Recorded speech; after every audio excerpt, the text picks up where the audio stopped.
following program is brought to you by the Realm of Collectors. Please stand by and take your seats.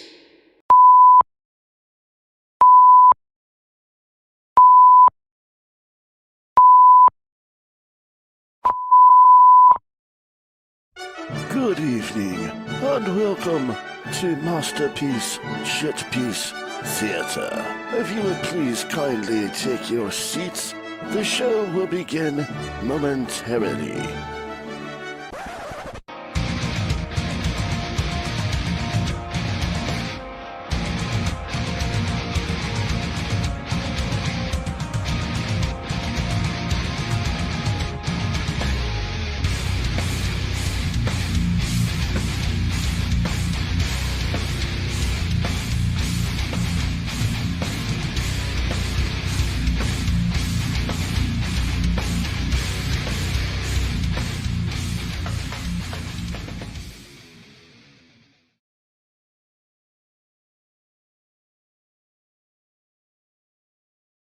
Dude, Terry Crews would be fucking dope, dude.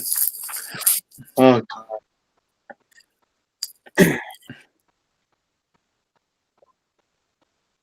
Wait, we'll see. Let's see. No audio from Nick. Ladies and gentlemen, boys and girls, I'm doing my intro again because you're gonna hear the fucking first one. How you guys doing? It's Friday. It's time for another episode of Masterpiece Shitpiece Theater. I'm your host, Nick Brammer. And look at me. I've even got the show running in the background. It's fucking beautiful. We still gotta change that title too. Oh, well, We will forever and always be amateurs. Dude, I have to go back in. I have to go back in at the end of the show and edit it because I don't use the thing correctly. Because I'm just me and I do what I want. So, Hell yeah, dude. and what I want to do right now is some motherfucking intros. So, Josh, tell us where you're at on the internet, please. I don't want Hey, you can catch me every Friday night here with these cats on the Realm of Collectors YouTube channel. You can also catch me every Friday on a show called All Queued Up with my buddy Greg. Posted a new episode this morning. Go check it out tomorrow after you hang out with us tonight. You can also catch me on Twitter, Instagram, and Twitch. And all those profiles are linked to my social media on Facebook. Click the link, follow me there. Josh, why did that's you deign me. to do a show with us where we're so unprofessional and you've got your shit together? Dude, for real, man. You asked me to be a part of it, and I was honored to be a part of it. I'll show these fucking amateurs what's up. Yeah, this is Josh's like screw around time. He's like, you got to screw around.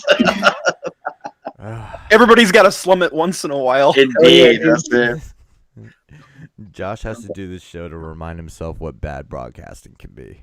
And then it just makes him appreciate all queued up so much more. That's not true.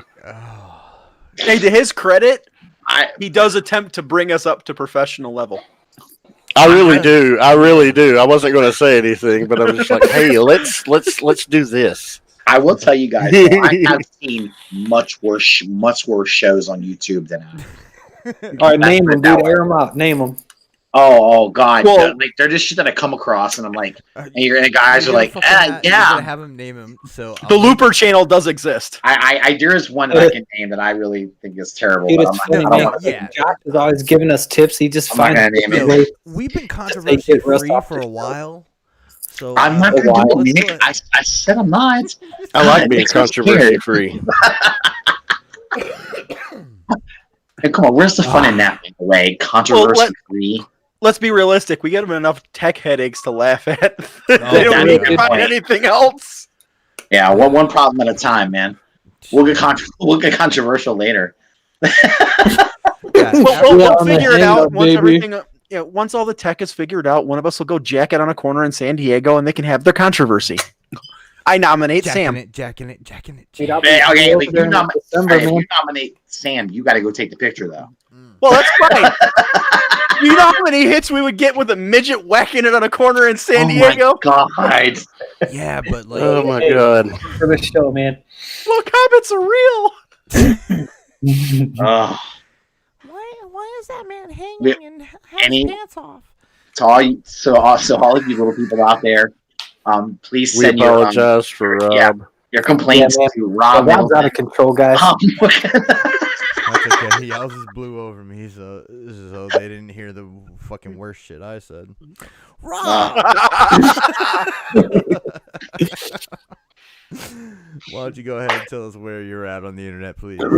Oh, you can find me in the Facebooks on the ROC, because Realm. Realm? Realm. Do that. Find me hanging out in the Instagrams as Rob's Hobbies, finally posting shit again.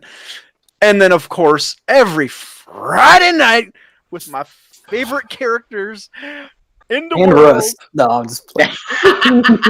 And some hobbit-looking motherfucker. Yeah. Oh God. I'm not a character. See, like, we fucking call Sam a hobbit, but he's got a dwarf beard. You have a point. The same thing. I mean, are there any One of hobbits them- with big beards? One of them just wore shoes. No, man, I think they. They all have the beards on their feet. Yeah, Yeah. Yeah, Oh, it's most, right. They do have hair on their feet. I forgot about that. Yeah. yeah. Sam, let's see your feet. Yeah. Are they hairy? You have hair on your He's feet. on, man. I'm not taking them off. Put the, He's like, yeah. Oh yeah, because remember Sam said that time if he takes his shoes off, he instantly wants to go to sleep. Dude, hey, So listen, why I do this with if shoes on, anybody, I get tired. if everybody in listening distance could just go ahead and private message Sam on Facebook and just 2 words, show feet, we'd be happy.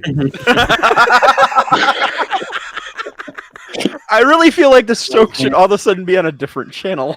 You should never see Website. a man's feet.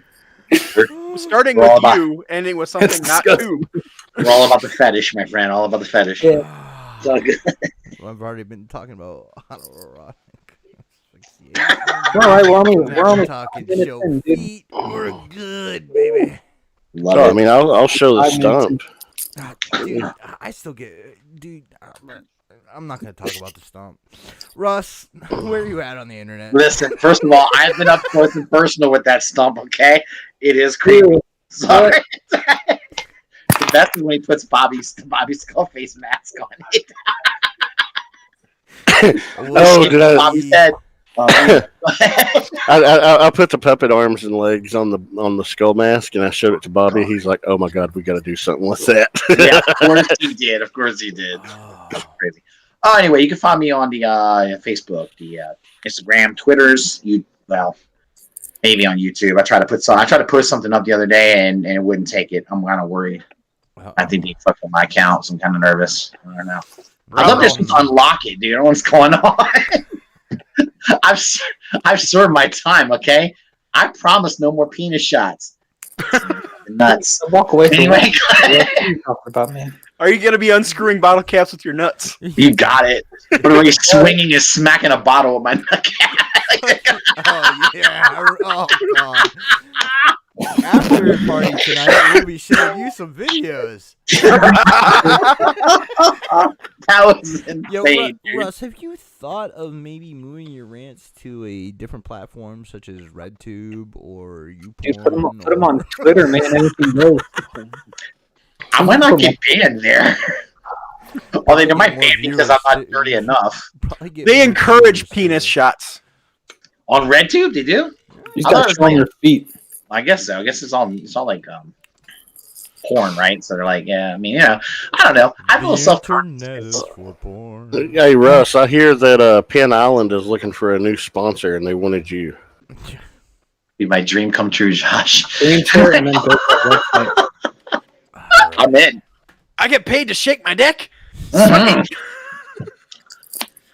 Be like, swing, swing, swing. Damn. Helicopter. What's up, man? I knew I was gonna catch you mid sip too. When I was a kid, What are you, a fucking waitress? what are you talking about? Every time you're in a restaurant and a waiter or waitress comes up to you, there's always something in your fucking mouth. I don't care who you are. You're always chewing or taking a drink. Mhm. And he just did that to you, Sam. So he's a fucking I know, waitress. man. Hey, he's good. When I was a kid, I flew. We were going back from Washington D.C. and we had a layover in College Park Airport, and they said that it was the oldest airport in the United States, but it didn't open till 1909, man. No.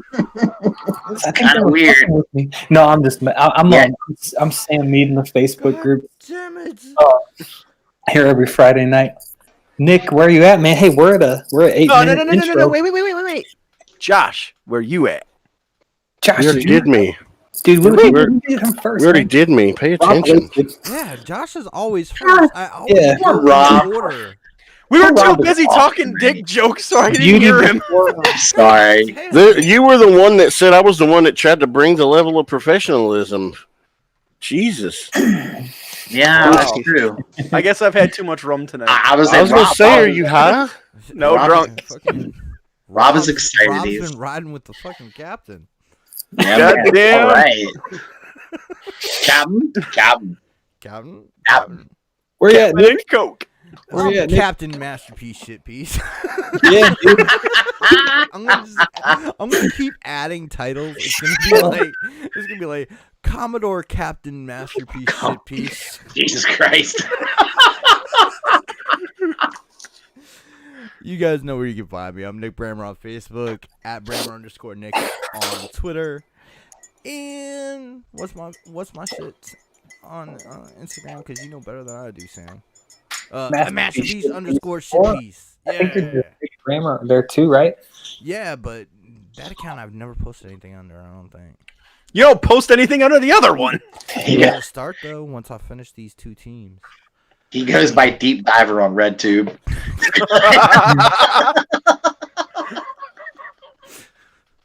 I go by InXS Lover 102 on Pornhub. Nice. Oh, jeez. Guys, we were waiting a little bit, because some real life shit, some good shit happened for one of our people. So I'm 3/4 through my drink, and it's 9:30. We're gonna have a good show tonight. It's gonna be fun. and I'm like half a bottle of rum in. Right with the captain. Because Robbie is feeling good. I don't know how long we'll be able to stay up, and if I don't elbow my computer, we might be good. Nice. Yeah. what you say about packets? I DDT your ass. Yeah, And we there don't goes the show. part 1 and part 2 this week. Yeah. That's been like 2 or 3 shows in a row. I know, That's goddamn. why we have so many I don't know episodes. why. I don't know why I keep dropping the Randy Savage elbow on my fucking computer, but It's all right. Is that it right next to you on the desk? yeah. You should be able to shuffle it and put it in the floor. No, man. Then the carpet fibers get all up in the filter. And, yeah.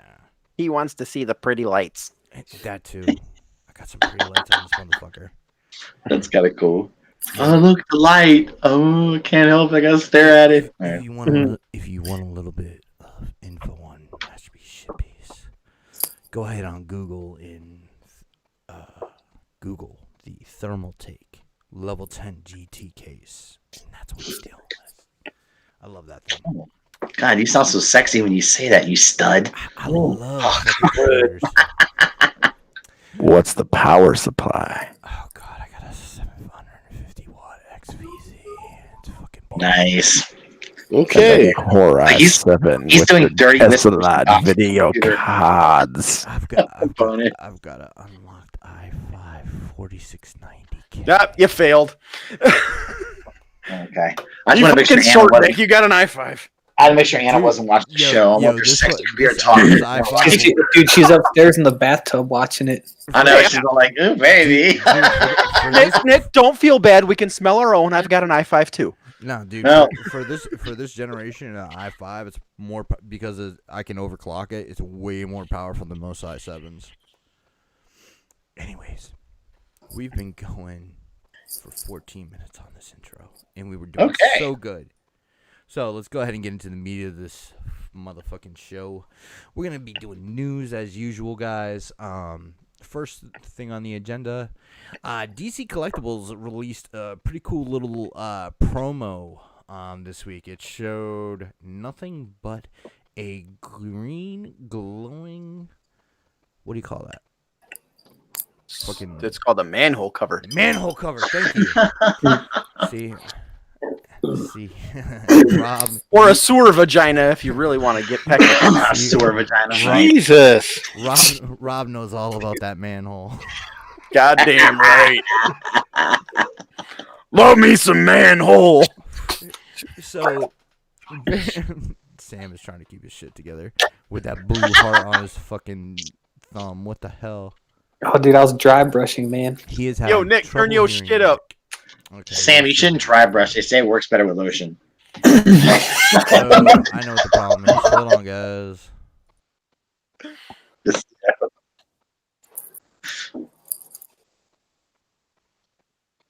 You sound beastie. I like it. All right. It's like in your face. It looks like you got a cock in your mouth. Anyway. I will not finish the thought that just ran through my head.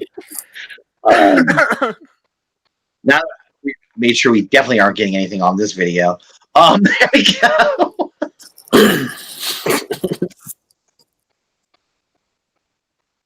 Absolutely. Yep. I can hear you. Okay. Yeah, no, of course you can, dude, because the fucking. So what they got is 60 seconds of us laughing our ass off at the shit Nick was saying that they couldn't hear. Yeah, basically. Oh, you poor guys. It was a dirty joke. It was great. Okay, so we got a glowing green manhole cover promo from DC Collectibles, and from what we're seeing so far, it's just the what is it, Michelangelo Batman? Yeah. Yeah, it's an SDCC exclusive Michelangelo figure wearing a Batman cowl. Yeah.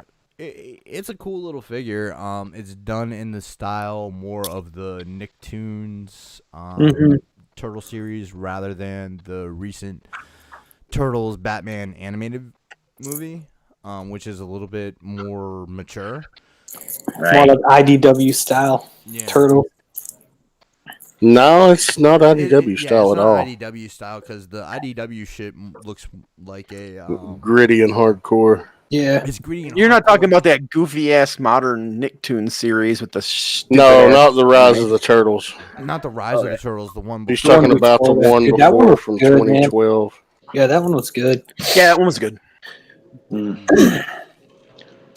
But I want to see that. I want to watch that one. That Batman. It's interesting that DC Collectibles has been allowed to do this figure. Yeah, no, and I wonder if they'll do like kind of what NECA does, and like they like weasel their way into a license, and then like do the rest of the line, once they get it. So I think there might be more to come. Because how do you do, especially with the turtles? Like, how do you do one of them? Yeah, right. I mean, well, with DC, with the Michelangelo with the Batman thing, you can understand them doing it. Yeah. But like you guys said, the rights are pretty interesting because we were talking about NECA and losing Friday the 13th rights last week, and it's really interesting how spread out the Turtles license is. It is. I feel like a lot of people. I think Playmates. Playmates has the main license. They have the master license, so like that's where like the shit that you see in Target and Walmart, and like the stuff they did for the, I haven't touched any of the new stuff, but the stuff they did for like the 2012 show, like all those figures were like, they were solid. I want to say like under $10. Like, they were decent figures, man. Like I used to buy them and mess around with them. Yeah, we got a bunch of them here for Willow because she fell in love with them, and they remind me of the originals back from when we were kids. And I think I think they're doing good, and like even for a collector, like you could get those and put them somewhere, and they look okay. Yeah, man, get you some of them Citadel shades and throw it on there, and those figures will look good. And then the only NECA's done Ninja Turtle stuff, and then SH Figure Arts and Rebel Tech. Well. Jack Specific did some WWE crossover figures. That's right. That's right. Yeah. DreamX, which had the 1/6 scale, and their first Chigokin. Mondo. Well, first Gokin. That's technically third party, right? Because they're not using them. Yeah, they're not using the names. So that's like Transformers third party. But yeah, and then Mondo. did like the 1/6 ones that were like more old school comic style. So yeah, they're getting a lot. Which are amazing. Who did the quarter scale ones? That was NECA, wasn't it? NECA. Yeah, NECA NECA's got the that- quarter scale with that movie ones. scale, like they don't have to compete for the license. You know what I mean? Because it's in that scale, which it's fine. I probably said this last week, but like just how they can like they always get that stuff and then they find a way to scale it down and release it. Yeah. You know? I mean, but like that's just so interesting to me. Happy 4th, gents. It's the 5th, Walter, you fuck. Where were you yesterday? Well, let's give him a benefit of the doubt. He's Maybe. probably been drunk since Wednesday night. Wait Hell a minute, yeah, maybe- Walter. Jesus, wait a Rob. minute. Maybe he was saying it because he didn't say it to us yesterday. Yeah, Probably. whatever. I mean, dude, but Nick has hate in his heart and he's a hater. That's right. Hate. No way. Hate. About that Michelangelo. Mm-hmm. C. Jessam from Instagram. If you are in like the action figure community, you probably see he makes a lot of soft good capes and clothes and stuff. He designed the cape for that, and I just think that's cool to just see like a customizer who just started on his own, getting some work from a pretty big toy company. I think that's Yeah, that's kind of awesome. That is Right, cool. right around. he like did the tailoring and the design for Yeah. everything. But I mean, it's like that hard work pays off. So I think that's really cool that the toy companies, it shows it. I don't know about Hasbro does too, but it's cool because you can see that the toy companies are paying attention to that stuff, to the community, you know, to where he would even be on their radar. So I think that's cool. Yeah. Yeah, that's cool. Big Walt. No, it's awesome, Big Dylan. Walt does get drunk. Yeah, we know. Off the fucking. Walter, Big man. you guys- Walter, what's up, Walter? What do you guys think this was Walter, my buddy, man. fuck Walter anyway. Anyway, when this- Big Walt gets drunk off of Mike's hard lemonade, so it's all right. I love Walter. He's a good dude. I'm trying to do a I show just here and love worry about fucking with Walt. Yeah, me too. No, we love you. We love I you. wonder if this is a one-off thing for them, or if they are going to do more.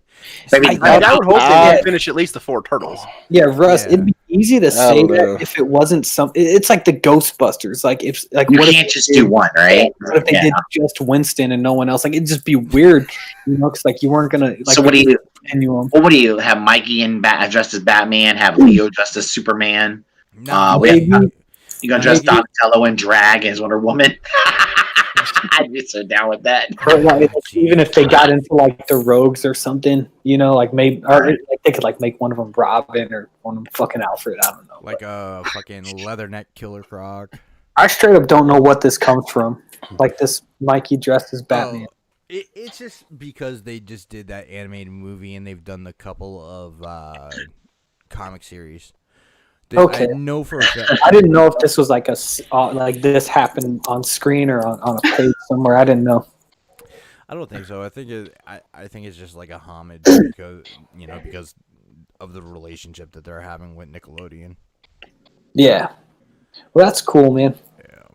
Good for them. Good for DC. Absolutely. So, guys, one of the longest running independent comics of all time ended this week, and kind of a surprise, and that's The Walking Dead. Yep. Man, I've has never it- been a fan of the series. Who I here just has couldn't get read? into Has it. anyone here on the show read it all? Me. Josh, yeah. I think he's Hey, I- so like, do you prefer, the book or the show? Fuck the show.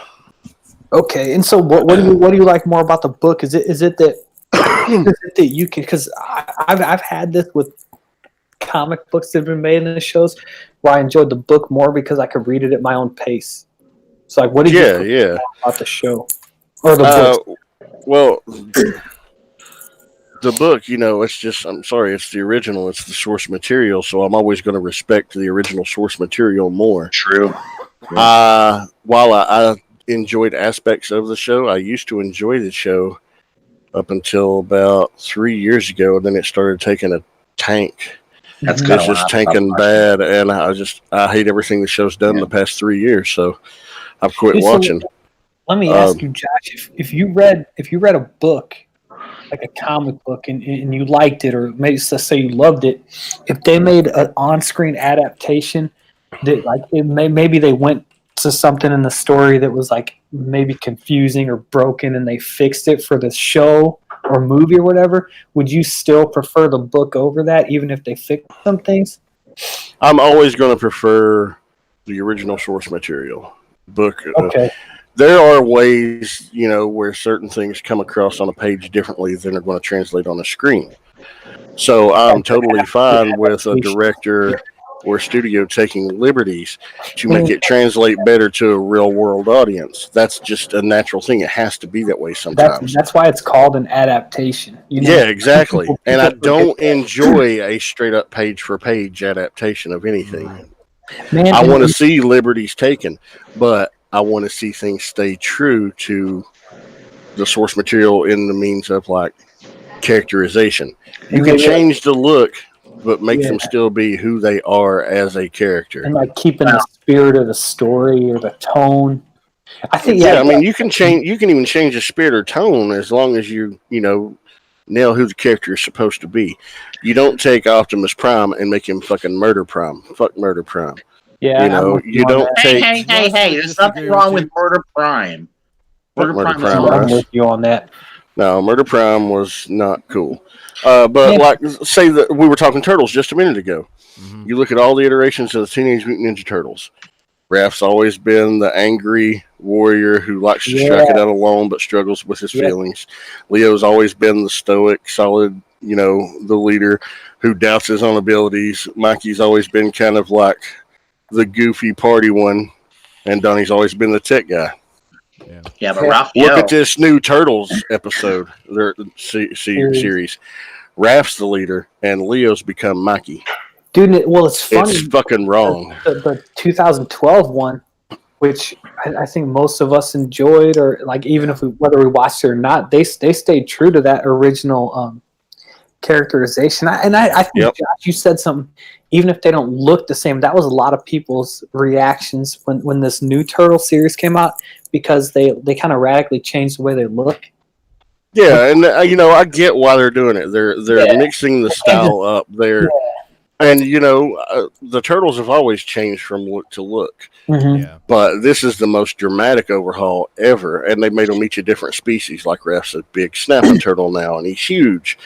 And like Donnie, he's a weaker turtle because he's one of those softback turtles, so that's why he has like the augmented backpack and shit. I mean, it makes sense for the story. I just hate the animation style. I think they look like trash. It's almost like if you're gonna change the spirit of the characters that much, like just make it a new show and call it like Hero Turtles, like they did in the UK. It's like just make up a brand new show. But I get that they want the Yeah, and I don't fault them for trying something different. Not everything's going to stick. Not everything's going to land with the same audience. And me, I've always loved the original Mirage interpretation more. I don't even know how we got back to Turtles. Because we were talking about adaptations of The Walking Dead versus screen versus comic, and then and I was using Turtles as an example. It's funny. It's like the first. It might be like the first issue. I know it was like a really brief, like 1 or 2 or 3 issues that Eastman and Laird did, where they had like already wrapped up like the Shredder stuff for a time until he came back as a fucking alien.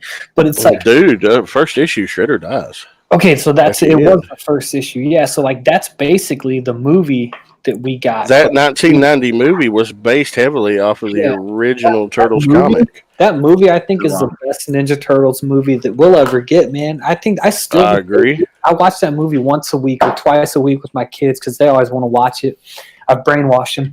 But that movie's still good, man. That movie's got heart. That movie hits me in the feels, man. Oh, Let me ask you guys something. I mean, are you guys really hardcore loyal to source material? I mean, because I heard you say earlier, Josh, though, that me too. I am. But Josh, I heard you also say that you understand when they have to make some changes here and there. Because what I was thinking, because like the Walking Dead, they did something in the show that kind of at first it rubbed me the wrong way because I read the comics, like up through about issue 100. Okay, you know what I'm saying? So I remember what happens in the show. They let Carol lives. Okay. Well, you know, For a they long, changed long, long certain time. characters. Yeah, she's Yeah. still there in the show, But they and she's killed been her, gone in the comic. But they killed Sophie off, like, and like, and it was kind of weird because I think they did that because like certain characters on that show in the beginning got like a following, and I think they were trying to keep that show going, so they said, "Oh, we got to keep these characters for a little while," you know, or at least, you know. And I think they kind of got to a point where they wanted to do some character growth and all that stuff with that character, and they did a good job with it. Carol is probably one of the best characters on the show. To be honest with you, she was badass. I don't like her. I've never liked her. Well, okay, but like that's nothing against the actress or the character on the show. She's a well-written character. She's a character that had so much growth from where she started to where she ends up. That no one else had that kind of growth on this show. No other character did. She went from being a battered wife who was afraid of her husband even moved. Really it was bad. She, you know, he beat the fuck out of her constantly, and then she would, and then I mean later on she would blow up an entire compound of a bunch of fucking flesh-eating motherfuckers, you know, and save everybody. Yeah. Like, wow, this is the same woman. Holy shit, you know. So she definitely became a real badass. But I'm always just wondering, because the point I'm trying to make is, in the comics, right? In the comics, she was a minor character. She wasn't. She was exactly. She was very minor, and she was going. Yeah. She happened to become a major character on the show, and that's fine. And I think it's because those first 6 episodes of season 1. I think people liked her. They focused a lot on the characters, and I think they liked her. People liked her. Fans. Well, they could empathize with her. They could. I think you're right. I think there's something to that. And anytime you can empathize with a character and expand on a character, I'm fine with that. Right. So, are you okay with them making that kind of change, though? If it being for kind of what the fans want, it's like fan service, basically. No, I don't believe in fan service. I don't think you should ever cater to the fans. Well, that's kind of for the sake of story. Either that, or they just kind of like maybe they like the idea. I think the writers really liked the character. They probably enjoyed where the character was going, and they decided to keep the character around instead of And it's like, what if like on set, like they see this actor or actress, and they're like, shit, dude, they're good, and they want to keep them around, you know? And she actually is a pretty good actress. That put the woman that plays. I just not be like another actor, you know? Yeah. No, you're right. Go ahead. Sorry. No, I was just saying. I think sometimes, who knows what they were planning? Nobody can tell. I don't know. If you might be right, Josh. Maybe they were already planning on expanding this character a lot more, or if it was a kind of a call, they went, "Oh, she's kind of the fan base likes her. Let's kind of stick with her for a while." It's difficult to say because the showrunner changed so many times in the first 2 seasons. Exactly, and they. One thing I appreciated about the show, though, was that they were not afraid to go off the comic at all. They were not afraid. No, they kept it kind of similar. They did. They made it different enough to where it was its own thing. That's what exactly. It wasn't unlikable. They were still staying true to the source material in that vein. And I appreciated that. I appreciate that because I felt like I had read the comic for a while, so I knew a lot of the early stuff that was happening. Okay, it was supposed to happen. But watching the show, because of some of the lefts instead of rights they took, it made the show a little more appealing to me because I couldn't predict everything that was going to happen. I mean, and I watched that. I did too. Do you guys think that comics are just kind of a hard medium to adapt? I was just going to say that, yes. Because I think because of the visual aspect of comics and then also the storytelling aspect of comics. How, I agree. The art drives the story and the writing drives the art. Totally agree with that. Yeah, I believe that's how I believe it's hard to adapt comics. The only person that we've seen try to do it kind of panel for panel, I think, would be like Zack Snyder, the Watchmen. I think 300. That's what I was going to say. 300, I think, literally is the best panel to screen with keeping the story intact. Because the Watchmen, they still took a lot of liberties with the story. Yeah, they did a little bit, They did. Yeah. They It did. was still very, very close. 300 Yeah, it was. is, I think, as close as we got. Like, I fucking love that movie to this day, man. That's a good movie. 300 is insane. It works for some, but not for others. But then And they it's like, still changed shit, and they still changed shit in 300 too. yeah. They did. There's That some was- changes. I mean, 300 was almost like a kid's like picture book almost with how kind of brief it was, you know. And Well, I think some things don't adapt. I'm sorry, I mean, cut you off. I think some things that don't. It's hard to adapt them from the pages of a comic right. onto the big screen. That's what I think you're saying. I agree with that. It's Yeah, tough. I think It's that a weird medium, you know. Yeah, because I Yeah. think that the combination of the art and how they have to Mhm. tell a story through balloons and shit, I don't think Exactly. I don't think that you can get that great of an adaptation without fucking going off book.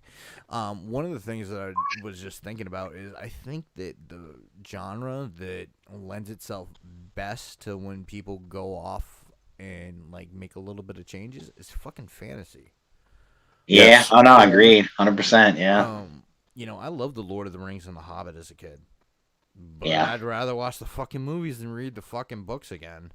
Because True I'd rather read the Hobbit book than watch the Hobbit movies. well, the Hobbit, yeah, but Lord of the Rings, I'd rather watch the movies Okay. than read the book. yeah. All right. Now hold on a And minute. then- Now I'm gonna and go one. hold on, Go ahead. Go ahead. And then the There's- other one for me Uh-huh.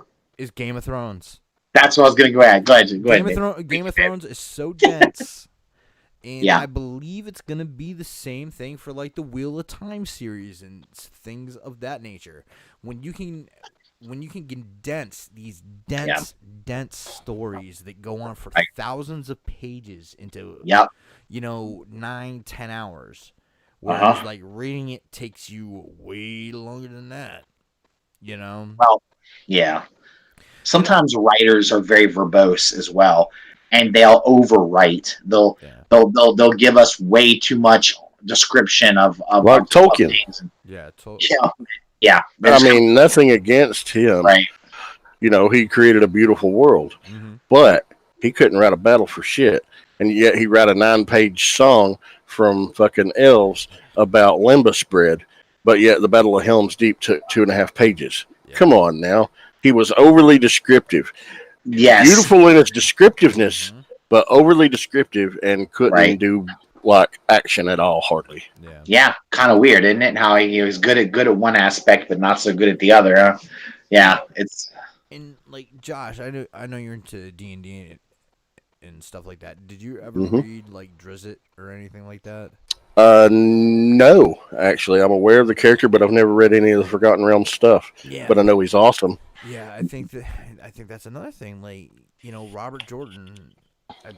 No, that was R.A. Salvatore. Sorry. R.A. Salvatore. R.A. Salvatore is so dense, and the same thing with Robert Jordan for Wheel of Time. I mean, I believe that these to screen adaptations are going to they'll drive people to the source material, but it's going to be preferable.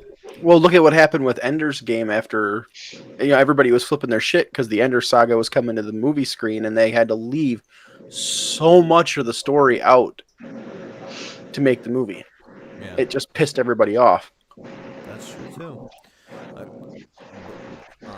That's science fiction.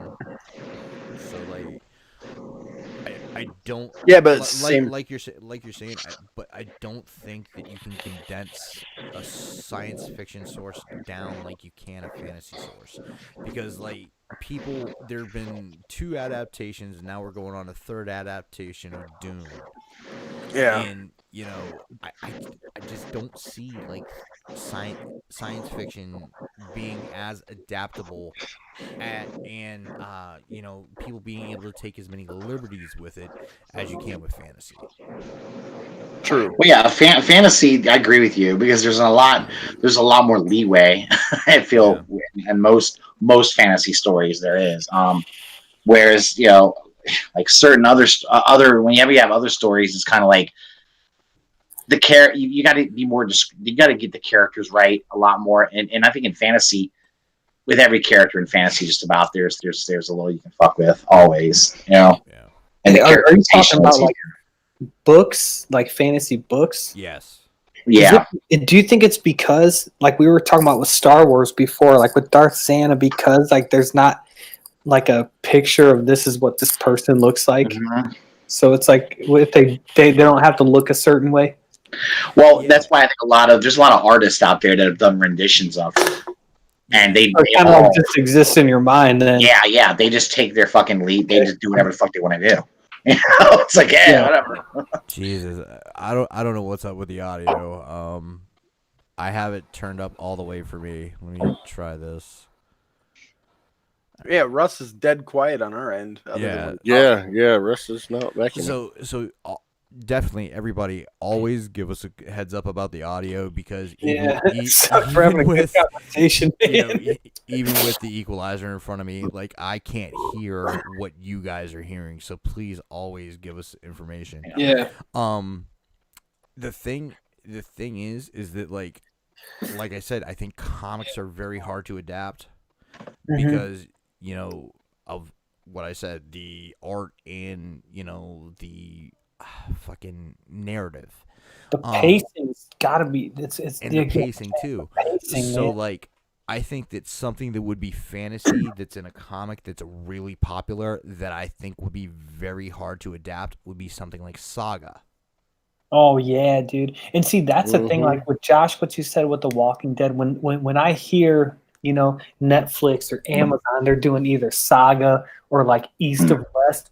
That's one where I'm gonna be. And it's like I'm gonna be real critical just because I love the source material so much, So it's like something that I really, really give a shit about. It's like I don't know. And it's like I'm gonna give it a try, But and that's like you said, you gotta stay true to the characters, And if they Which do is that, why I'm so critical of the Fox X-Men movies. yeah, and I think a series or something like because most comic books are told in long form, right? So I think a series does lend itself better to them. But I agree. When we talk about adaptation, we talk about panel to screen. I think even like Chris Nolan, when he did like with The Dark Knight, like there's a scene where it's Harvey Dent, Batman, and Jim Gordon on like the rooftop of the police department or whatever. Like that's kind of like right from Long Halloween, which influenced that movie a lot. And it's like again, like that's an example. Like it's not straight from the panel, but it's like it's in the spirit of that. So that the director read the source material. They're having like a similar type conversation, and I think stuff like that is enough for me. Depending on the story, though. Yeah. Batman's easy because it's like in the real world, but. Russ, go ahead and unmute yourself, dude. No. I was having Anna try it out to hear it and make sure. I thought maybe my fan was coming on my computer, but you guys usually hear it, right? We hear your fan. Maybe it's fucking Charles with his goddamn, maybe his crazy ass. fucking, I got his fucking neighbor running around. Yeah, tell him that hot chick to turn off her vacuum cleaner. If anybody but Charles wants to talk to us about audio problems, yeah, right. And I turn my gain up a little bit, so maybe it'll compensate because it's been weird. Like my audio goes low and shit, even though I have it all turned up. And Charles like, oh shit, I'm back. I think we beat the fuck out of this Walking Dead conversation. No, dude, that was a good. Wait, I will say. I hope the volume works. That was a good conversation. The issue though. I thought it was a solid, very satisfying ending, and I won't spoil anything. But if you've been a fan of the comic, you'll enjoy the ending. If you liked it, that's cool. It was a good. I'm gonna check it out just because I want to see how they did it. But it sounds like it did wrapped everything up nice. Is what it sounds like. Yeah, it really did. That's cool. I mean, dude, that's good, man. Yeah, the worst is when they do a fucking ending that's kind of leaves you hanging. I fucking hate that shit. It's clear that they ended on their own terms. It wasn't a sudden cancellation. And, like Kirkman wrote basically an 2 or 3 page essay in the back of, Oh yeah, I thought it was longer than that actually. It might be, but yeah. But he said this ending's been planned for 2 years. Yeah. Good. They even submitted fake panel line art for the next 3 issues and fake solicitations to Diamond, just to surprise everybody. Yeah. Wow, really? That's cool, man. I'm glad because it sucks whenever either they gotta end comics too soon, which happens all the fucking time. Yeah. Or when they go on too long, dude. You know, it's like that's definitely a thing too. Yeah. But it's good for them, man. Walking Dead, and it's like I'm sorry, I know we're trying to move on, but I will say, like, I was never a fan of either the comic or the show, but I think that The Walking Dead did a lot for just like nerd culture in general, as far as making it more mainstream. It did, and I mean, you got people that's probably never picked up a comic book in their life now going to comic book shops, and maybe The Walking Dead got them into something else, which made them a comic book fan, you know? So I think like that kind of exposure, I know, like, gets hated on, but like it's good for us. It's all good, you know? Creates more fans, man. That's what you want. Exactly, man. Yeah. Love what you love. Yeah. That's not an excuse for you to love Anna. Yeah, it's like some of us just love other people's wives, dude. Just love what you love. He's like, Sam, I'm glad you said that. Yeah, man. I mean, I'm gonna love Anna here in a little while. Yeah. we'll try to end early for you, Russ. Yeah, live on RedTube.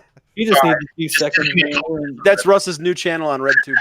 Yeah. Why don't you just go mute yourself for about 5 minutes and right. Shit, 5 minutes, I'll have 4.5 to cuddle. Right. Hey man, I'm not hating, dude. I'm in the same boat, brother. I am a generous God. Hey Nick, what do you say? Hey, what do you say, man? You better get yours. That's right. I'm gonna get mine. You better get Either yours. way, yeah. All right, moving on from Walking Dead into Marvel Zombies. There's a new Marvel Zombie series coming out. There's been a cover image released, but we don't have much more information besides the cover artist. But who did the cover? Shit, you fucking ask all Here, these questions, Sam. Let me look, man. Let me look. I might have it pulled up already.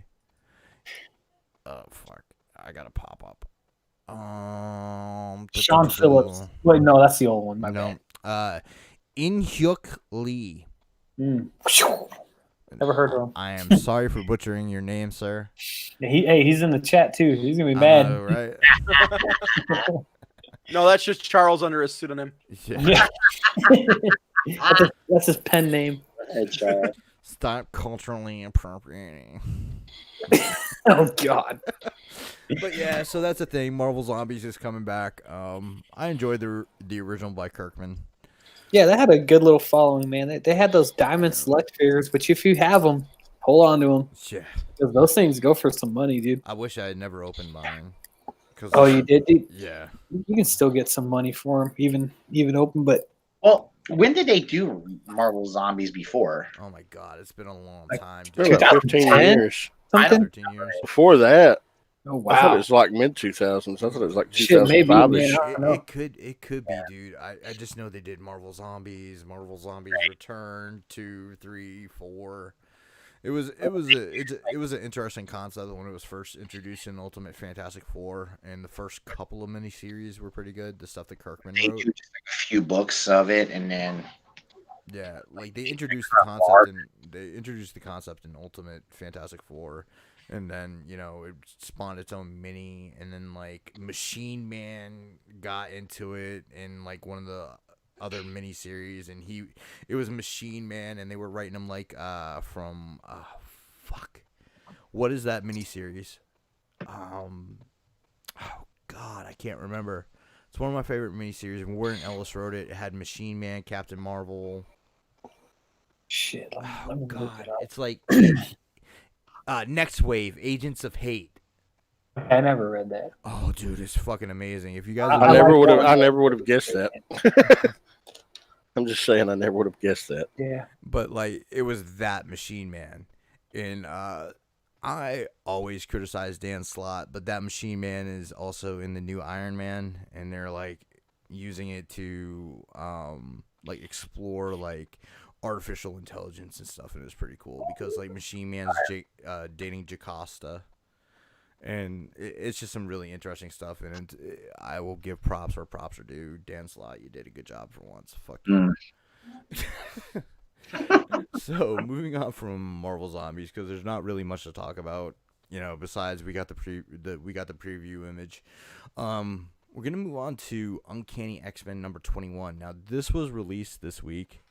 So if you're reading Uncanny X-Men and you don't want to be spoiled, Deactivate for a few minutes. yeah, deactivate for a few minutes. We get into X-Men, Uncanny X-Men 21, and it's it's pretty much status quo for the Uncanny book. The X-Men get in over their heads a little bit, and they're fighting the forces of one, which were a thing back in the the 198, like when Scarlet Witch said no more mutants, and the follow-ups to that, they had the Sentinels protecting the X-Men. Right. And it was like the Sentinel 1 program. Well, they bring back 1 as a military force, and so they're fighting the X-Men, and then all of a sudden at the end of the issue, we see the guys from the military unit 1 like just stop what they're doing and start helping the X-Men out. Like, come on here, okay, Havoc, let me help you up. And then the last page of the issue shows you that Emma Frost used Cerebro and erased from the world the memory of mutants. So no normal human knows that mutants have existed. They just know mutants as normal people. Yeah. Well, Yeah. They don't have a concept of mutants because Right. They don't even know what a mutant is. Right. Mutants have never existed. Jesus Christ. So that's like a huge game changer, and I'm wondering how that's going to factor into the two miniseries coming up from Hickman, where they're going to reboot the X universe. Yeah, because there's one more issue to come. Yeah, because the Uncanny's been bi-weekly, so there's one more issue that'll drop on the 10th. No, the 17th. I mean. Mm-hmm. And then the Powers of 10 and the House of 10 come out in the last week of July. So we'll see how it plays out. Dropped a big old mental bomb there. Yeah. It's like a reverse Scarlet Witch, from no more mutants to, mutants don't exist. But they do, and you don't know about it. Shh. Everybody just forgot it's amnesia. Yeah. That's wild, dude. Damn. Yeah, I think it's a really interesting way to go. Emma Frost has become a more interesting character to me. She was interesting, when Grant Morrison first brought her into the X-Men, but to me, she lost some of her luster as like they basically made her Cyclops's, bitch. No, they kind of made more him hers. Well, let's be fair. Well, afterwards, like during the whole Phoenix 5 thing, like she was all gaga over him, and then like when they rebooted the X-Men after X-Men versus Avengers and shit, like she was the one that concealed his death. She was the one that was putting the vision of him into people's minds and shit when he was actually dead. It made her different than like the cold-hearted ice bitch that we all loved. But there are a lot of versions of that character that it's like that's the one character that I feel like they've taken the most goddamn between TV shows, movies, and the comic books. It's like they just do all kinds of shit with her, don't they? God damn, it's wild. Like, I think I like the comic better. That's the thing. Like she's never been consistent. Because you go from like Dark Phoenix to the whole thing in New Mutants with the Hellions, and then you go to Generation X. Then they cooled her off for almost a decade, and then you're talking about Jean Grey? No, Emma Frost. Okay, I'm sorry. I walked away. I'm sorry. No, it's all right, man. Yeah, no. I mean, when did they like? When did she turn into like a good guy? Was that Generation X? Okay, she was teaching the Generation X kids with Banshee, because she lost the Hellions and she thought this was like her penance and chance to do well. And then she was like on the team with Astonishing X-Men. Well, before that with Grant Morrison. Okay. Yeah, Morrison added her to the team, and then Whedon, when he did Astonishing, did some stuff with her too. And then she was huge in the whole Avengers versus X-Men thing too. Yeah, she was one of the ones that was she one of the ones that had the Phoenix Force? Yeah. Okay. She was one of the Phoenix Five. Yeah. I mean, she's a really complicated character. She's been around for a long time and had a lot of different iterations of the character. I think even with her using Cerebro, I think this is the most powerful we've ever seen her. I mean, because aren't you supposed to have to be, a really strong? Yeah, won't it like fuck you up if you're not? Right. Yeah. That's Cerebro takes somebody pretty goddamn strong to use it. But like that's the problem with the X-Men books. Like they constantly depower and like up the power of people's favorite mutants. That's a good. Like. Yeah. When they added when Grant Morrison added her second mutation of the diamond form, she seemed the most balanced. But like before that, in like some story arcs, she was shown to be like on par with Xavier. Wow. As far as mutant powers. Emma Frost? Yeah. That's not. Yeah. Yeah. Like they try to do that like with a whole bunch of characters, just like elevate them past what previous writers have established for the character, and for some mutants it works, like Iceman. Right. Like making Iceman an Omega level mutant, and that had to deal with Emma Frost too, because she took over his body, and she was the one that figured out the potential of Iceman's powers. That's pretty cool. Yeah. Did it took someone else to figure it out? It took someone else in order to, like unlock his potential. Yeah, I like that. Yeah, so that was pretty cool. I mean, it could be also that they're trying to set a precedent where a lot of mutants are more powerful than they realize they are. Yeah, yeah. But a lot of them, That's not a bad thought, actually. Yeah, it takes a lot of passion sometimes, mm-hmm. and a lot of know-how to achieve that potential. So I don't know. Sometimes it's having to learn how to do it, and sometimes it's you gotta be raged and then get it. Things like that. Maybe it's like just being pushed to that point, right? It's hard to do it on your own. You know what I mean? Exactly. I mean, so maybe that's the precedent they're trying to set, is that all mutants have a potential to be very powerful. It's just a matter of what level they can achieve. It. Right. So that might be what they're trying to do. I mean, I might be giving them more profit. Yeah. Because all some mutants need to do is eat their vitamins and say their prayers. Right. Say their prayers. What you gonna do when Emma Frost runs wild on you? You're gonna die. That's dude, great. Emma Frost, dude, she could run wild on me. All right. Yeah, that's hot shit. Since You wouldn't need a cold shower. Hey, yeah, that's right. Diamonds are pretty cold. Nice. But Rob mentioned death, and we've got another one. And it's a long-running, I'd say, cultural staple, and that's Mad Magazine. Yeah. Oh, that's a bummer, dude. It's the unfortunate downfall of print media at this point. Yeah. The digital or die. Yeah. I loved Mad Magazine as a kid. Me too. And growing up, you learn to appreciate it more because it was it's the last ongoing legacy of EC Comics and William Gaines. Yeah.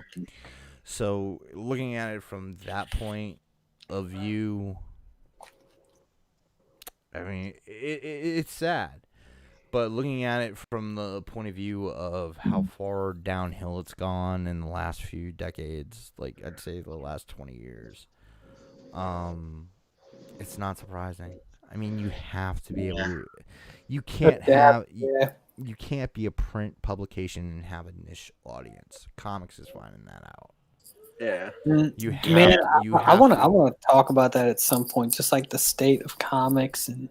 Oh, we can do that whenever you want, man. Yeah. Well, that's the thing. A lot of comic companies now are adapting to this subscription model through digital, and that's the way they're going to have to go to survive. And that's the funny thing. When people talk about like the sales of comics and stuff, we don't have access to Comixology sales. Right. Really? Why is that like? It's not factored into Diamond's overall sales numbers. Why? Well, I mean, I guess if they're not getting it through Diamond, then because it's not Right. distributed through Diamond. Yeah, So right. there's no way, unless companies want to release their numbers, to actually tell from digital to print what the percentage is of what people are doing. Why wouldn't they release those numbers then, unless they were bad? You know what I mean? Like that's. I don't think they are that bad, man. Comixology has that unlimited plan. They're owned by Amazon now. Maybe it's hard to like get an official count then. Yeah. Well, that makes you wonder too, because they're obviously not. Diamond doesn't count the sales digitally direct through like Marvel Unlimited, because all that stuff on Marvel Unlimited is 6 months old or older. New issues you have to purchase until they're 6 months old. Yeah. So they're not counting those subscription payments. They're not counting digital sales that way. All we're seeing is basically physical sales on Diamond. And the physical sales of comics are dismal. Dude, so like, I think that going into that just real quick, I think that Marvel is out of their motherfucking minds to think that what is it? The new Carnage series, Ultimate Carnage or whatever, is gonna outsell in print any of the '90s shit. No, they're trying to get Ultimate. I think it's Ultimate Carnage. It's a new Carnage miniseries that's gonna deal with like Carnage, Venom. It's gonna deal with all the stuff that Donny Cates has laid down in the Venom book, and the Carnage book. I'm not sure Donny Cates did that. I think it might have been Al Ewing. So there's no fucking way it's gonna sell 8 million print copies. Well, I find it hard to believe, only because in the 90s. We didn't have comics online really, so it was kind of like if you were a comic book fan, you still had to actually get the physical comic to pretty much. Yeah. What are we talking about? Trying to. I had to and step away for a second. That Carnage miniseries. Maybe I don't know. That Carnage miniseries that coming out. I keep saying it's Ultimate Carnage, but I'm not sure what it is. It might be American Carnage. Real quick. It's coming up, and one of the things is that Marvel is trying to say that they're going to make it the greatest selling. Is it Cult of Carnage? No. Okay, Let me look it up. Absolute Carnage? Absolute Carnage, that's what it is. I knew it was like Ultimate Absolute or some shit like that. Yeah. Marvel is trying to say that they're trying to sell 8 million print copies. There's no fucking way in hell. There's absolutely no way in hell. And well, that's just going to go away. When we were kids, people were buying them because that was the only way to get them. Now nobody wants to have those long boxes of comic aside from a niche audience. Sure. They want to be able to grab that iPad or that tablet, take it with them, and have an entire library in a 12-ounce package. And so I'll say, like for me, it's not as much as that. I want because I don't want to read a digital comic, and I rarely do. But for me, it's like when I got into comics, like as an adult, was most like I had read like from like during high school and stuff. I read like certain like DC books like Long Halloween and Dark Knight Returns and stuff like that. But when I was like out buying Lucy issues, was when Marvel Now was starting, and then I was like around the same time that DC did what was their relaunch called? New 52. New 52. So it was a time where like you can kind of start fresh with a lot of stuff. Mm-hmm. And I got a lot of good books then, man. I was buying a lot of image but stuff. none of those books sold 1 million copies. No, none of them did. But I'm just saying, like, as far as like the state of comics at this point, because I've been out of it for a while, I don't even know where to start. You know what I mean? It's like I just find myself just reading, like when I do get time to read, I'm reading old shit that I already know is good that I've already read before. So it's like, is like, what can they do to for new readers? Like, because like that's the hardest thing. Is like, where do you start? You know? Yeah, it seems kind of asinine that instead of waiting till Venom 2 to try and tie it into that they're doing it on their own. You know what I mean? Like Yeah. they're trying to force this Carnage issue. Yeah. And I- it's just not going to work. The marketplace is completely different. When I was buying comics in the 90s, when X-Men #1 came out, I bought 10 copies. When X-Force 1 came out, I bought 15. Well, it's just like if you're a casual fan and you're like, shit, man, I like this property. If you like the Avengers, say, and then you're like, I'm gonna go to my comic book shop and check it out. Like, how lost are you gonna feel because you don't have a jumping on point? Yeah. Right. Unless you have a knowledgeable staff who can be like, this is a good place to start for right now. But if it was 2005, start at Avengers Disassembled, you know? Yeah. Which is rare that you're going to find a knowledgeable staff even. You know what I mean? Because like in my comic shop, they don't know shit about comics, figures, paint, nothing, dude. Yeah, They're ours, just the one kids. locally, we've got one locally here that's like that. And then if you ask him, hey, I want to do a pull list or a subscription list or something like that, and it's a book that he doesn't specifically like, he'll shit all over it and then refuse it. The That's one over by fucked my up. terminal, we've got a good one, but they're rare. Yeah, and it's just tough because comics are hard to get into, like because of the continuity, right? Yeah. And I know they've done relaunches, New 52, like we talked about in Marvel Now, which like I jumped on both of those.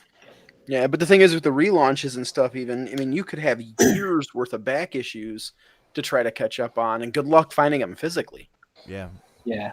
I mean, New 52's been going on for what, the last 6 years? Well, they even rebranded it to Rebirth. About 10 years. They rebranded it to Rebirth and everything like that. Oh shit! But Yeah, that that's was the thing. 2010, man. That's been a long time. Yeah, but that's the thing. Like, Marvel is fucking launching their universe every 5 years.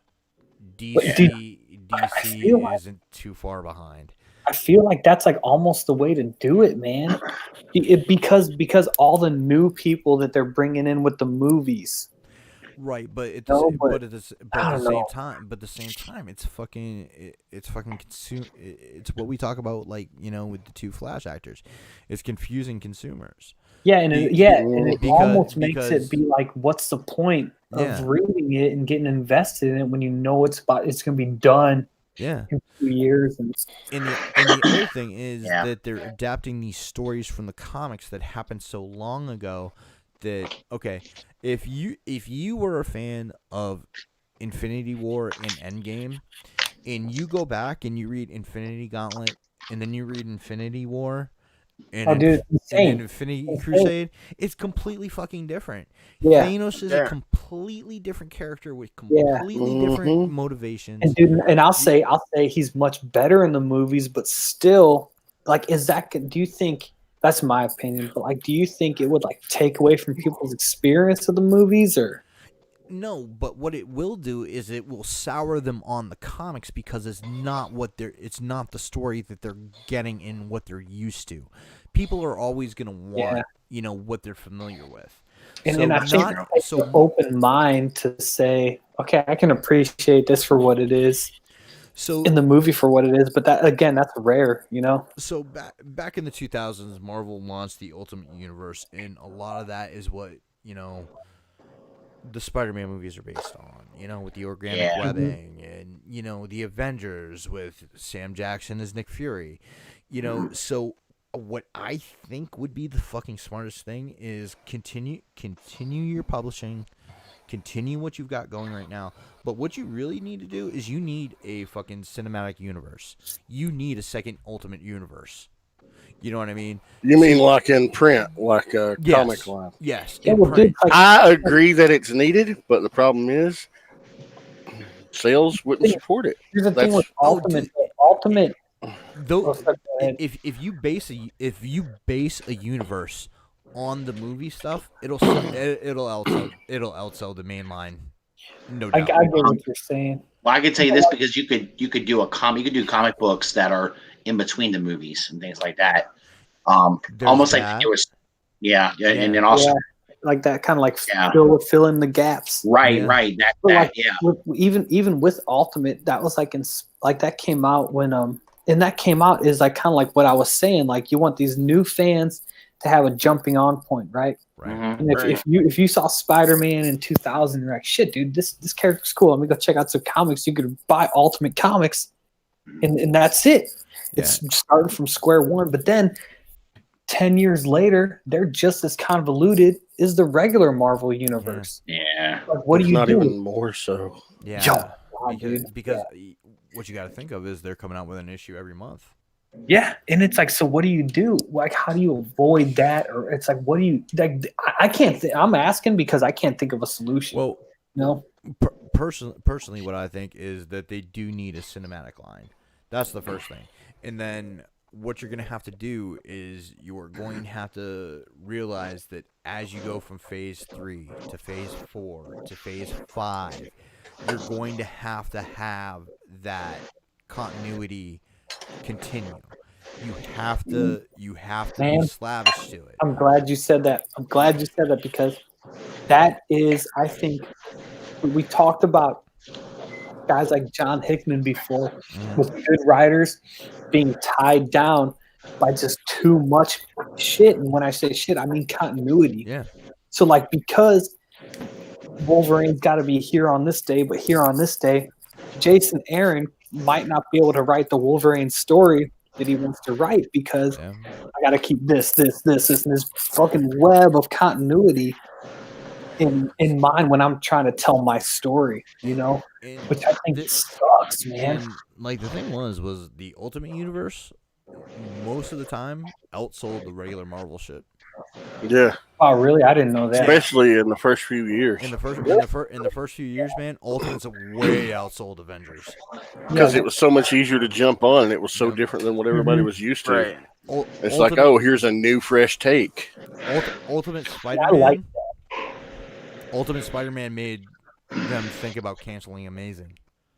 Yeah, it really did. And it's like there were so many things. I mean, the Ultimate Universe before they got to Ultimatum and let Jeff Loeb fuck up the entire universe. Yeah. actually, starting with Ultimates 3 probably. With Quicksilver and Wanda being in an incestuous relationship. Yeah, that was the Ultimates was a lot of bad, but with some good pepper. And I like the stuff Hickman did, but I do like I think the Ultimates did a good job of building a universe better than the normal Marvel universe was doing in comic form because everything was kind of connected more like it was in the movies. Well, because I think what happened. It was more connected like in the 60s. You know what I mean? I think maybe it's got too far away from itself or too big and kind of crumble under its own weight. Yeah. Like even in Ultimates, like with just real quick, like with the X-Men and how like that was related to like the super serum they used to create Captain America. I think just like stuff like that where it all kind of maybe has a similar starting point if you want to say that. Jose, I agree with you, and I just wanted to address Dakota's in the chat. He says, I think editorials should be held more responsible and do a higher standard than what they currently are. And some of these convoluted things wouldn't be as much an issue. That said, comic logic. And he's right. Yeah. Comic logic can undo whatever they need to. But I think something interesting to kind of piggyback on what Dakota said and like bring comics into focus is what people don't seem to realize is that the current writers and editors are caretakers of these characters. Yeah. You know what I mean? They don't, and it doesn't seem that they take that, like Dakota said, they don't have that accountability and they don't take it seriously. Because it comes down to a dollars and cents numbers game, which I think they are doing. And it's like, I know like you've been a fan of some of this stuff, Nick, but it's just kind of like, I feel like what Marvel's doing is they're taking a bunch of character names and they're jumbling up in a hat. And then they draw two out and they say, okay, we're going to combine these people. which is where you get like Cosmic Ghost Rider, which thankfully the writers did a good job with. But I think they're doing that stuff to sell issues, and if the guys at the top, the bean counters, are seeing that selling issues, then they're gonna push for stuff like that. You know? Yeah, but comics has a history of this kind of shit. Yeah, Because that's true. because in the old God, it was in the old Guardians of the Galaxy series, and then Marvel had a UK imprint, and they had a book called Cyberspace 3000. There was a character in it called the Keeper. Okay, so you're talking about Cosmic Ghost Rider, who's a Frank Castle with the power cosmic and the spirit of vengeance. Well, the Keeper was the Silver Surfer with the fucking mega bands from Quasar. So it's like there's precedent to this. Yeah. Man, something else you talk about like filling in the gaps between the movies. It's like my concern with that, and I think that'd be a good idea again for these people who are getting pulled in by the MCU. But like a big criticism for like the new Star Wars canon is that like you're reading these books but like nothing happens. Yeah. So like would you be worried about that if they did these kind of like fill in the gaps comics or Well, I think what you need to do is at the time that you're also filling in the gaps, I think that you need to adapt. Okay, so say we're in Phase 4, okay, and we're gonna go ahead and start our Marvel Cinematic Comic Universe with Phase 4. First thing you do is you adapt the movie. You know, for each property. Maybe to like just say, here's what to expect. Right. Here's what the writing's, here's what the characterization's gonna be like. Yep. Okay. So you adapt the movie so that you have that ingrown base, and when they start reading that book, they're familiar with the property. Okay. And then after you go ahead and you adapt that movie, that's when you can start telling the stories in between the movies. And here's what Marvel has. But here's the thing, Sam. When you adapt in between the movies, you then have to adapt the next movie, or you're losing. Get them to that point. Yeah. Well, like here's the thing that Marvel has, which is a strength that Star Wars doesn't, is just it's like this deep well of characters. So like in between, they could be fighting, like if you're gonna run an Avengers title, they could fight a character that's well known to us comic people that the movie people haven't seen. So like it would get me to read, like if there's a comic and they're like it's the MCU, it's canon, and they're fighting fucking Taskmaster, or just insert Kang. I don't think Kang would be one. Because I feel like Kang is one of the rumored villains for Phase 4. Yeah, and that's the thing. But it's like if I'll be like, shit, I'll read that, check it out, and especially if you had a good writer on, like that'd get me back in. Because at this point, I'm not in. You know what I mean? I'm just rereading old shit that I already know is good. Like, and then you go and you read the Transformers comic, and it makes you throw up and not want to read anything, and not want to read anything that's a comic. It's got me staring out the ocean. Like, do I even like comics anymore? Yeah. It's when you go from like any complaints you have about anything Marvel or DC does, and then you just read that comic, and you go, "Oh, they're not so bad." I kind of want to go ahead and address a couple things in the chat. Jose says he's been reading the Vision Family series now, and that was such a good book, and it's such an out there book. Yeah, it's completely different than anything that they would do on screen. And you know what's funny? That's so good. That's the stuff I would enjoy the most. And I probably it's still good. I don't read a ton of comics nowadays anyway, but when I was a kid, I loved the stories that were a little off that were kind of out of like the away. Like I don't know if they would just like a short story arc with some books, and it didn't have to be long, maybe six issues or something like that, and it was just a good story. I like that shit. That was some of my favorite stuff. Yeah, and Jose again says X-Men is too convoluted for me to get into now, and I almost feel the same with Spider-Man. And that's how a lot of people feel. They feel that they're trying to break into a secret club. Dude, I was a comic fan for a long time, and I still like trying to get back to it. Yeah. I Yeah, 'cause struggle. I mean, different versions. That's the weakness of comics as a medium. Yeah, like I started reading X-Men at the Marvel Now relaunch, and I took a break because like shit just got busy at my job, and then like the summertime came around, and it was like I was like I don't even know where to start, and like just like 3 or 4 months off, man, that'll do it to you, and like that's all. Yeah. And then Primal Sabbath Dakota in the chat says, I would like a MCU oriented book, but what happens when a director like the Russos wants to keep a lid on all aspects of an upcoming film? Mhm. That's understandable, but at the same time you have to realize that comics are written so far in advance that if you're planning a movie, you have that notice in order to not spoil what's going on. Yeah. Are you saying, Nick, for like the comic writers or the directors? Because I don't want the Russos to have another hindrance. You know what I mean? I don't want them to have to be like, oh, well, we got to fit it into this story that Jason Aaron's trying to tell. You know, I almost think like the Russos would be like, we don't give a fuck what you guys are doing. Yeah, probably. they don't give a shit. I don't think Marvel would either. Like, no. boys. Yeah, you don't fuck around with someone who does it good. Does a good job. Yeah. And again, Jose in the chat says it's like the Netflix shows. They're supposed to be in universe, but the movies never reference them. Case in point, no Defenders in Endgame. That shit don't count. So it's kind of like how they treated the comics to the movies is what they're treating the TV shows to the movies. You know, well, that the TV shows are influenced by the movies, but the movies are not influenced by the TV shows. Yeah, not at all. I think that if Netflix, if Disney didn't make their own streaming service and those Netflix series were going on, right?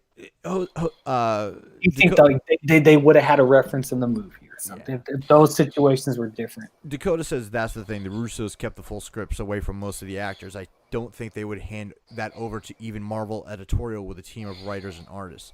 Well, the thing is with enough leeway, you don't have to worry about that because the movie comes out, and what happens? You're adapting that movie an issue at a time as it comes out.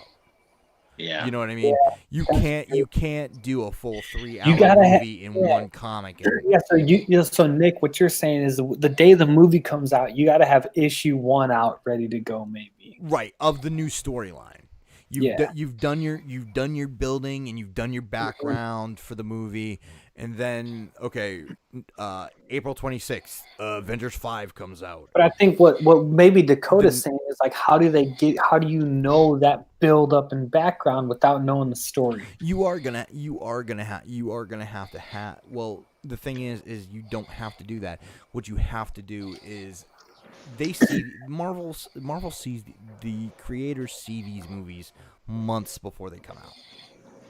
Yeah, so, like the shareholders and people like that. There is nothing I can do to turn my volume up more. Hey, but Nick, I'll tell you louder.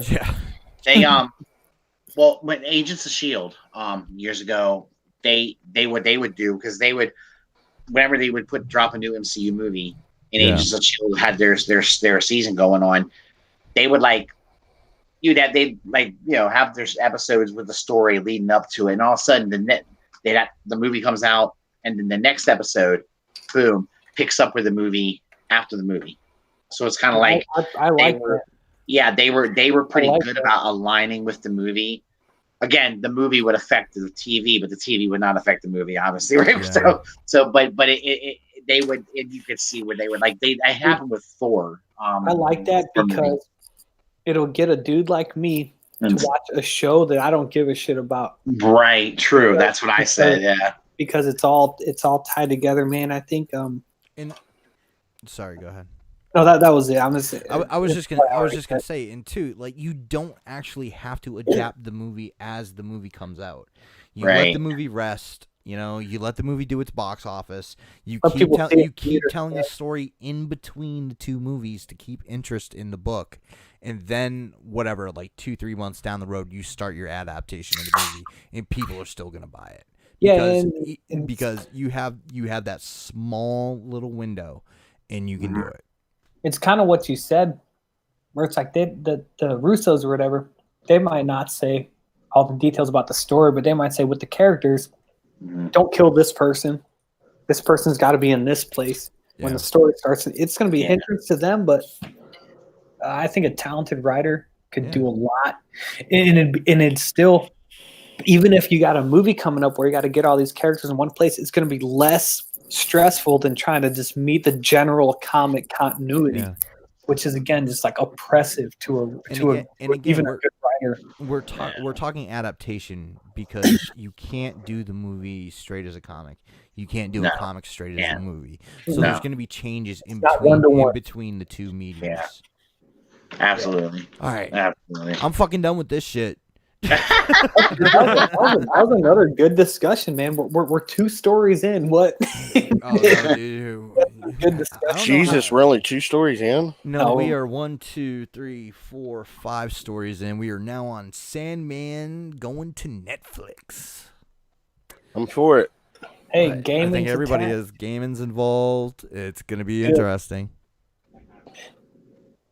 I am totally for it. I mean, Good Omens was on Amazon Prime, and that was phenomenal. And he was heavily involved in that too, Josh. Yeah, and I watched the first episode of that. Like, I'm trying to watch it with the wife, which never goes well because I always fall way behind because she likes to watch her cop fucking shows, and then I'm trying to watch fucking The Punisher when she wants to watch fucking old episodes of Numbers or NCIS or some shit. But Sandman couldn't be a movie, I don't think. So I'm glad. No, it'd have to be an ongoing series. I'm glad that it's going to Netflix. I mean, we've seen great stuff out of Amazon Prime. We've seen good stuff out of Hulu, but Netflix for content, production value, and just like that effort, maximum effort, baby. I don't think you could beat Netflix, as an option for this. No. The only other way you could was if you went to like HBO. Yeah, HBO. Yeah, that's a good point. And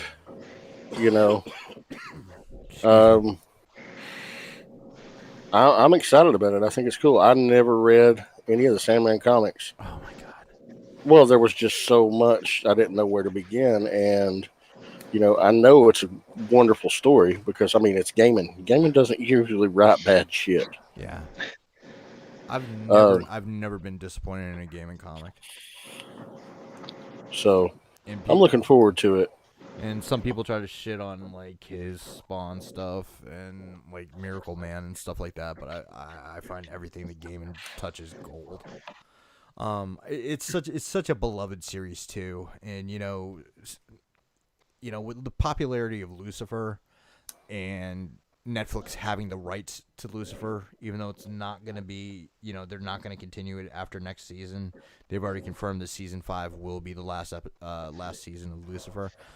Yeah. They could have fucking Tom Ellis with whoever the fuck they get to play Dream, because, Lucifer was introduced in Sandman.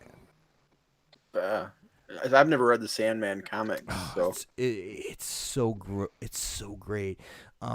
It's one of those books that is like a tapestry. Like everything runs together, everything pays off. It is masterful. That's Neil Gaiman's best work without a doubt. And it's I believe it's 75 issues.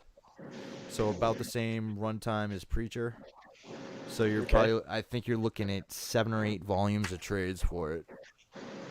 Or you can go the Absolute route, which is DC's like premium line of hardcovers, and they're oversized and they're just beautiful. And I believe Sandman is 3 of those. So since Netflix is doing I guess probably a 10-episode season, I'm assuming. Are they going to have it? And you said Sandman was introduced in Lucifer. And Lucifer was introduced in Sandman. or Lucifer was introduced in Sandman. You think they'll have like the guy that plays Lucifer on the show? Yeah, that's what I was trying to say. Yeah. Yeah, are they going to do that? I don't know, but with that- Netflix having, that's what I'm sorry, I probably didn't explain myself correctly.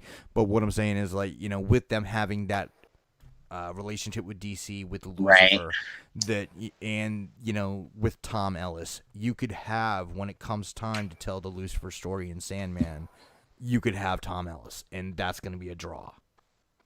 You know what I mean? It's pretty cool, actually. Yeah. I like when you can connect shows like that, or connect. Yeah. I've always loved that shit. And another thing that you could do is fucking Constantine. Oh yeah. Now that one I do know. All that shit can tie together. It's very interconnected. Yeah, that's cool. Did any of you read Sandman?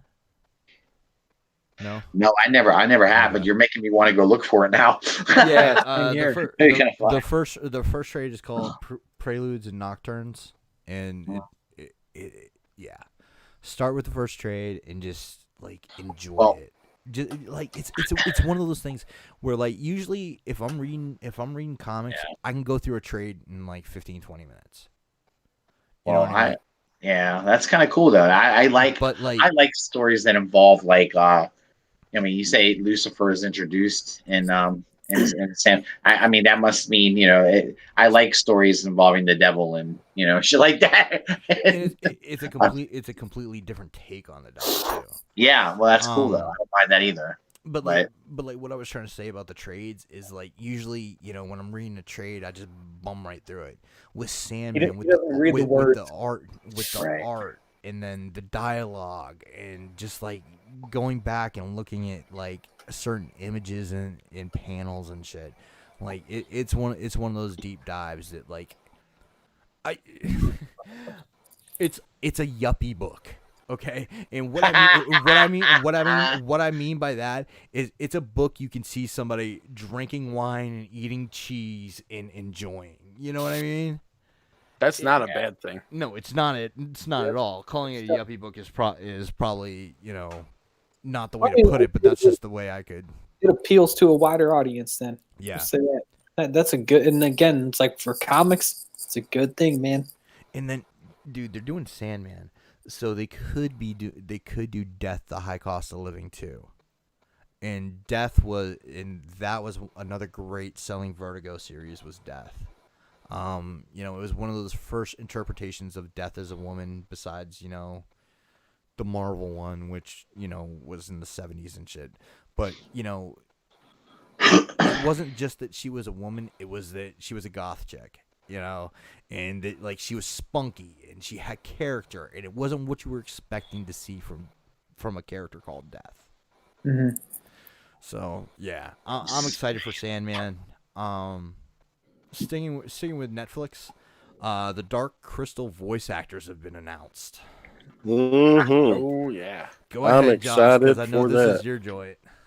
Yeah, it looks good. Dude, well, I'm just going to screen share here then. Okay, go ahead. Go for it. Because I've got, here we go. I've got the pictures of each one. Bonham Carter, hell yeah. Helena Bonham Carter is going to be voicing Mayrin. Okay. Mayrin is the All-Madra.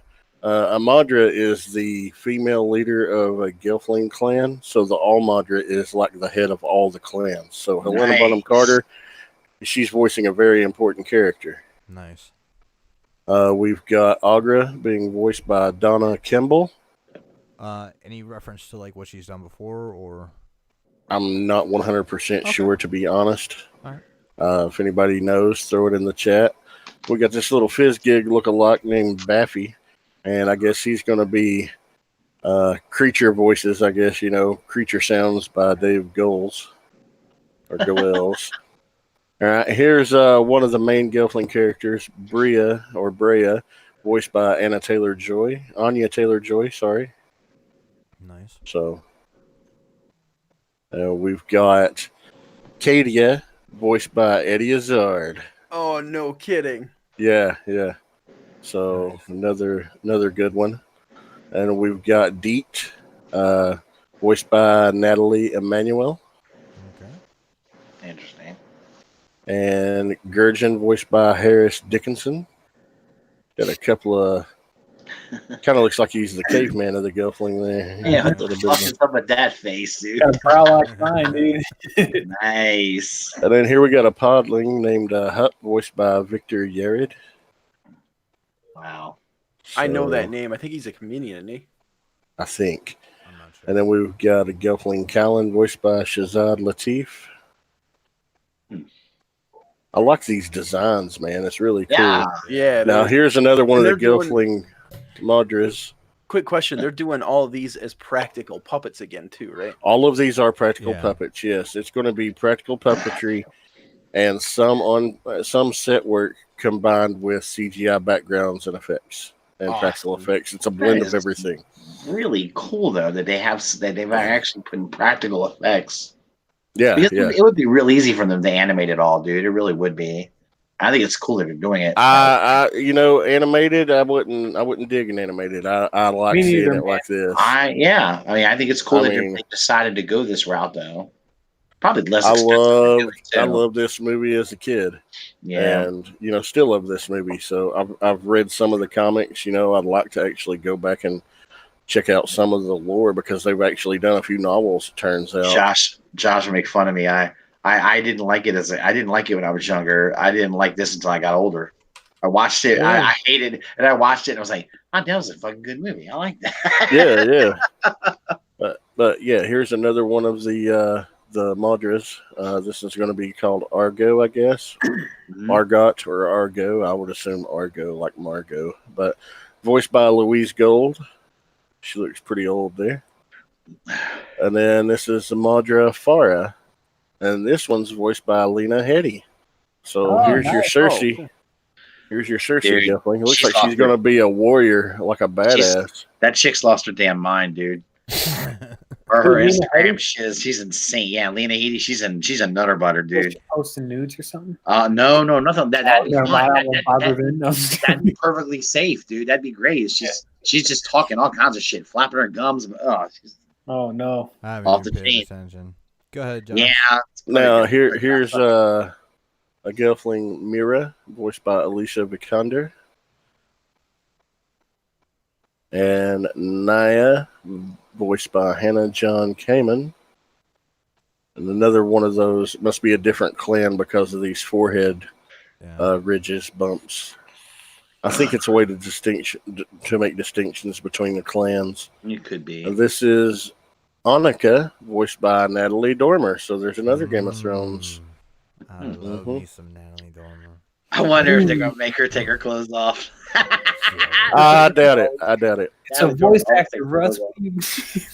Yeah. So this is another well-known voice actor. Mark Strong is voicing Ordon. Nice. I like Ordon. Mark Strong, man. Dude, I like how he looks kind of grizzled and got the scar on the face and everything. Mark Strong was super good in fucking Shazam. And then we've Oh got shit! I gotta watch that. Wrecker, voiced by Theo James. Mm-hmm. And then this one looks very much like the original Jen, but this is Ryan, voiced by Taron Egerton. He's going to be one of the main three. Cool. And this is Celadon, voiced by Gugu Mbatha Raw. I hope I didn't butcher that pronunciation, and I apologize if I did. And now here we go. We're getting into the Skeksis. So Skekayuk, the Gourmand, voiced by Harvey Firestein. So this is one of the Skeksis from the original movie. And voiced by Harvey Firestein. Nice. So he's, of course, the chef. And then Skekok, the Scroll Keeper, voiced by Neil Sterenberg. Skexel, the Chamberlain, voiced by Simon fucking Pegg. And that is awesome.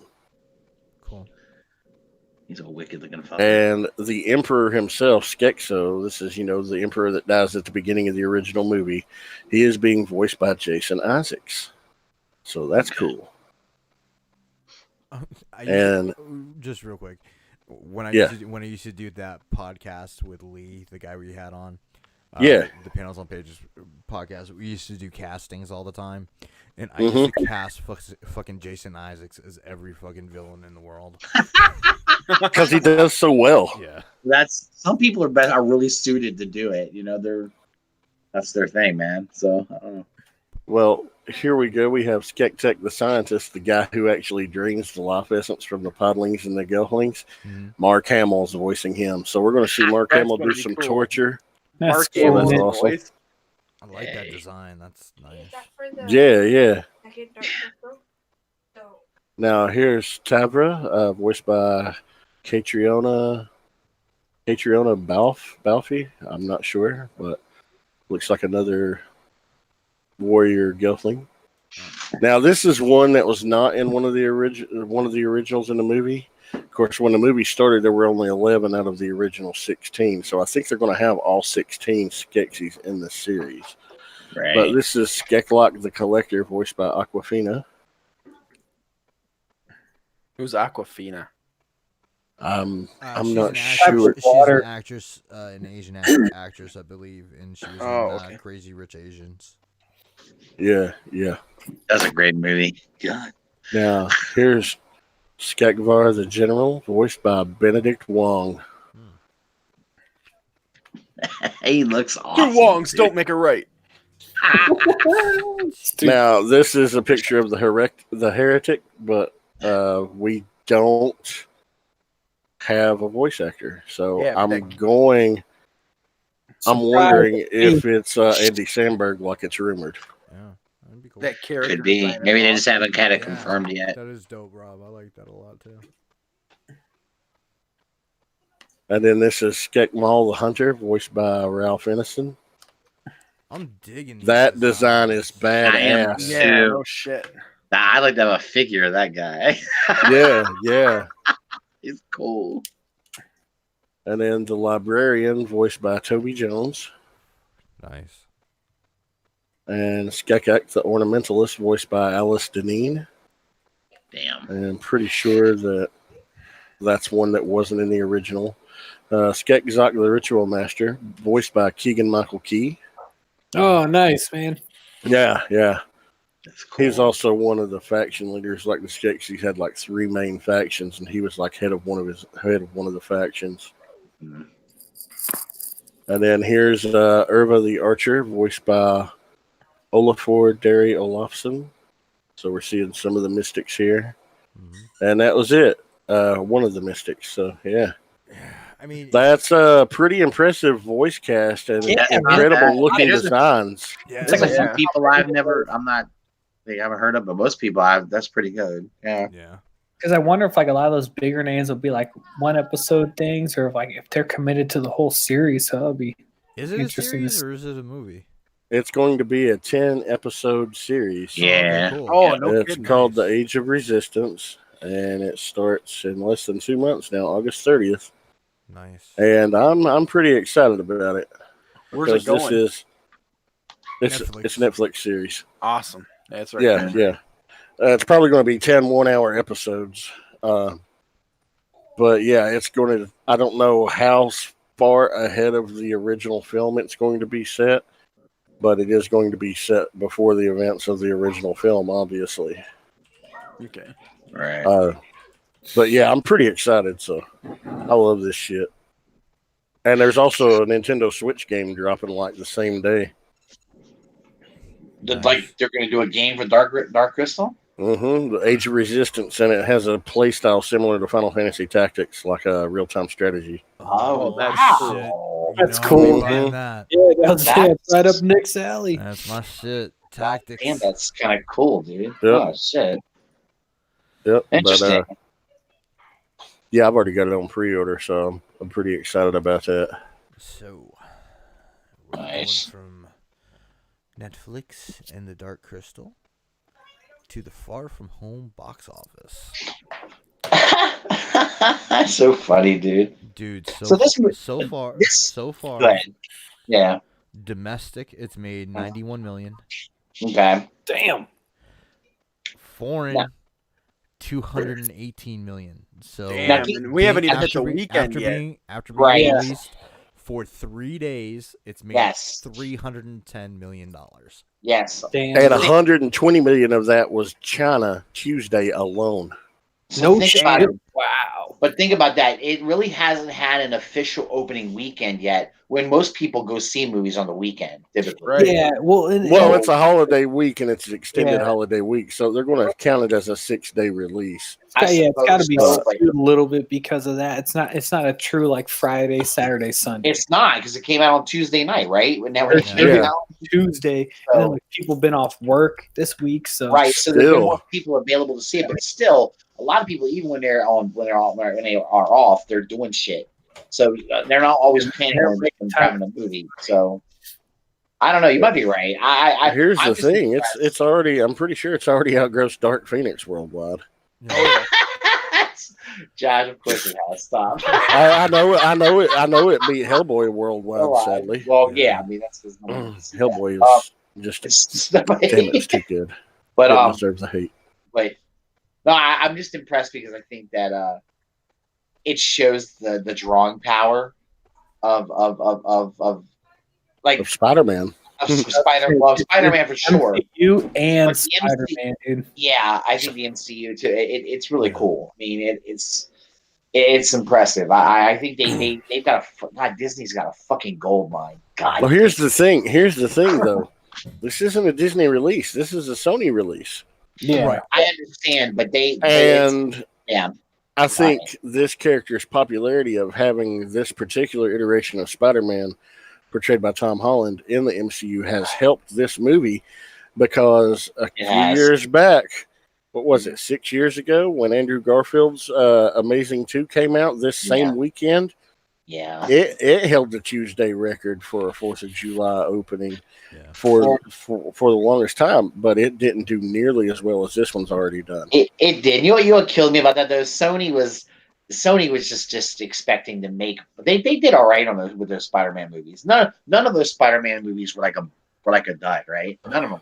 They did well. With them. 3 was. Well, okay. 3 storyline wise was the total. Storyline. No. That's not. He's talking box office. I'm talking about box office. It still made money. Yeah. They all made their money back and then some, right? But Sony seemed like they were never satisfied with what they were, with how the movies performed. I think they always felt like they should be making like, $800 million to $1 billion on the movies, and I think they were. I think that's why. So now with Marvel's help, and like you said, the MCU. I think the MCU being an attachment helps out too. It's impressive. We'll see where it ends up. Yeah. I'm curious. I mean, I'm going to see how it does this weekend. Too. Yeah. All right. So Josh and Rob, you guys take the Mobile Suit Gundam, and I'll be right back. Well, I'll go ahead and screen share this again. All right. Well, Yeah, I I have got some pictures I've had up. you highlighted. So Yeah. All good. right, I got some screenshots here. All right. Earlier this week, we were teased with an image. Wow. And it was just, this silhouette and a little bit of detail of an inner frame. Jesus. And then It said 1/100. this picture here, and it said 1/100, but that's all it said. And a lot of people were speculating, oh my God, are we finally getting a master grade Barbatos? And Well, at last night at Anime Expo, it was confirmed we are receiving a 1/100 Gundam Barbatos. And here are some early screenshots of it. This is the resin prototype. It looks beautiful. and it's got the mace, and it's got the It comes long with rifle. It comes with the mace, the long range rifle, the sword, and look at this. A pilot Mikazuki will probably be seated inside, but here's the standard non-pilot Mikazuki with his long padded coat on. And look, if you see, he's holding his arm up like he's doing the forearm bump to Orga, like he does in the show. Cool, man. Did they include? I mean, what's that? It's like everything you'd want, right, with that figure. Yeah. With this version of Barbatos, I hope they have some extra parts to where you can recreate all 6 forms, but if they don't, I'm fine with that. Because the original Barbatos in the first season, he when he's activated, he's not fully armored. He's missing armor pieces. So after a few battles, he starts scavenging and cobbling armor pieces from other mobile suits and adding them onto his armor and changing it up. Yeah, here's a little bit closer of a shot of it. But yeah, I'm super excited for this kit. No release date.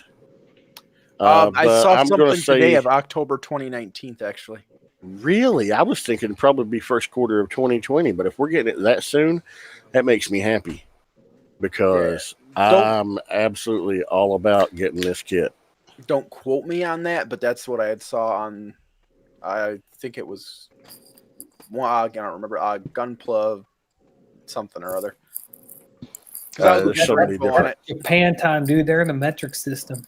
It's all different over here. So October 2019 will actually mean sometime in March. Now, what you guys were saying is they really haven't done. They haven't really done any hardly anything for master grade. Iron Blood. They've never done a master grade IBO kit ever. So if they're doing this one, I'm wondering if that means we'll get some of the other ones too. I'm hoping so. Oh yeah, I am too because I have favorites. Because master grade Vidar. Yeah, the 1-100 kits that we have gotten from the Iron Blooded Orphans line, they were listed as the full mechanics kits. Right, well, they had inner frames similar to a master grade and a real grade, but they didn't have like cockpits and they didn't have some of the finer details that you would find on a master grade. But they were like a hybrid. Yeah, they were basically a high grade. They're high grade with an inner frame, is what they are. Pretty much. Oh damn. Yeah, it's cool. I mean, I like it. I had to glue some pieces on, but I think you have to do that with all of them. So, but shoulder armors were really bad on those full mechanics to pop off really easily, but I love them. I've built most of the 1-100 full mechanics. I've got a few that I don't have. I want to get them all eventually, but they only did like 9 or 10, and I've got 6 of them built and 2 unbuilt. So and like 3 unbuilt. And 4 were Barbatoses. Yeah, because you had the regular, the 4th through 6th form, the Lupus Rex, and then you had the Greys standard. You had the standard Greys, the Schwab Greys for both Gallo and McGillis. I've actually got the P Bandai Gallo Schwab Greys. I haven't built yet. The Grimgird, the Kamaris Trooper. The Kamaris Booster Top. Yep. The Vidar. The Vidar. And the Bael. I think those are the only ones. Well, that's the one I'm most anxious to. I'm hoping they're going to do.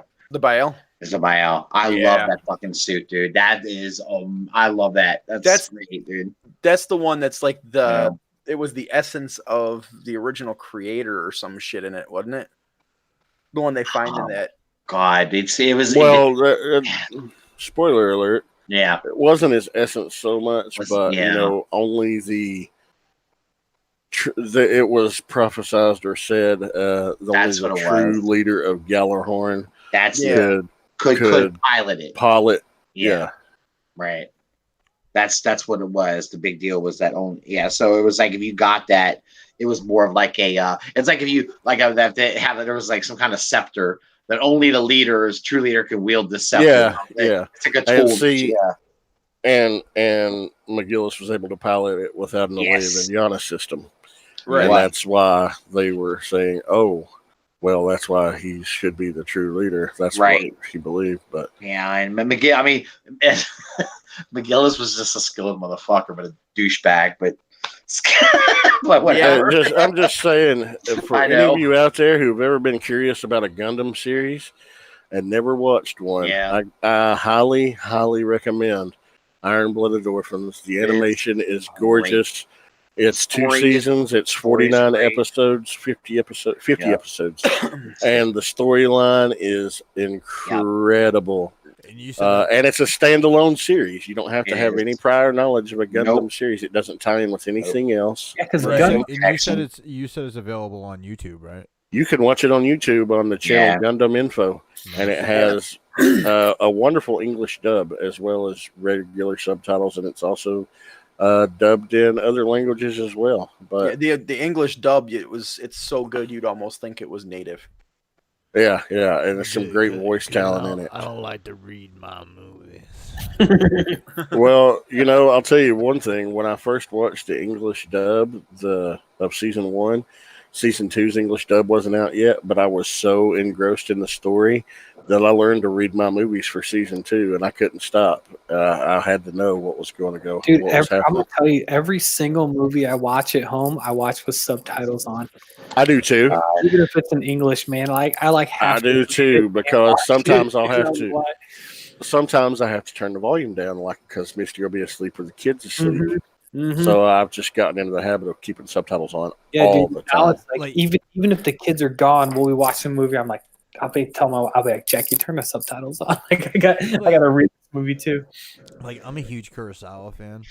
And I recently bought Ran, which is one of his last movies. It's a thing. It's basically a samurai version of King Lear. And so, like, you can have the original volume, the original language of, Japanese and French, German, whatever. But the thing is even if you have it on English, you can't turn the fucking English subtitles off. And it drives me nuts because really? it drives me nuts because the subtitles are a completely different translation than what you're getting from the English dub. So it's like you're reading like what they're saying, and then you're trying to hear what they say, and it's two completely different things, and it just drives me fucking nuts. That's funny, man.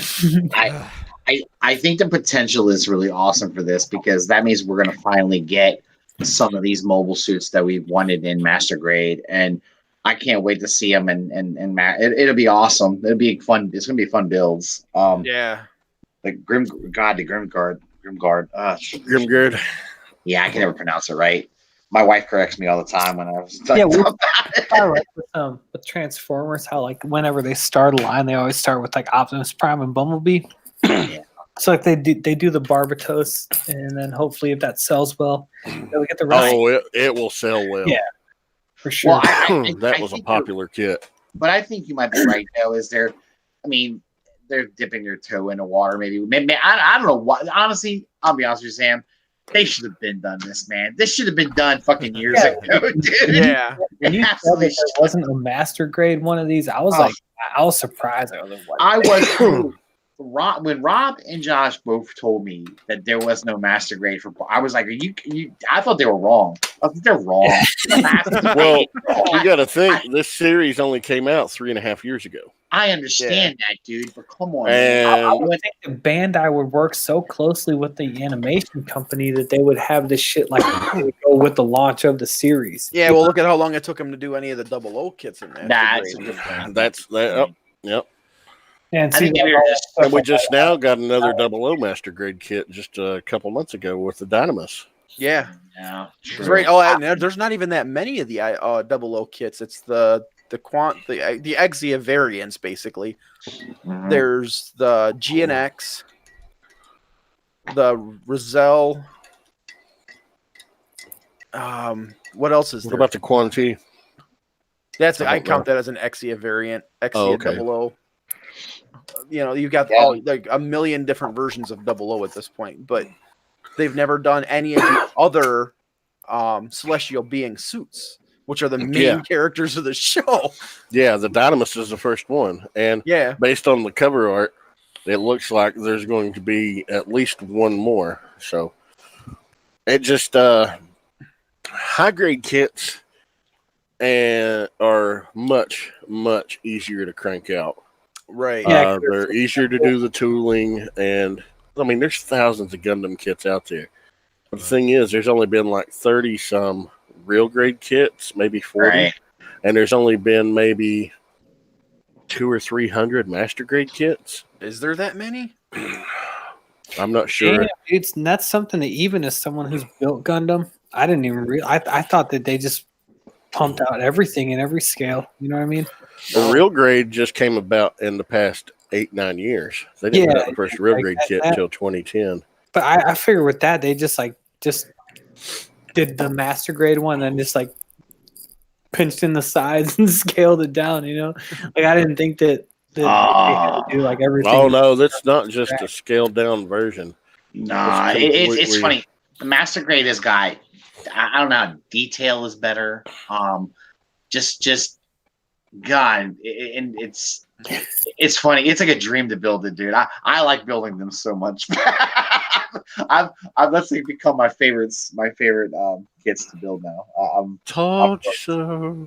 I know. I mean, I go wrong. It's just a good high grade kit is fun to bang through in a couple hours. It's not bad.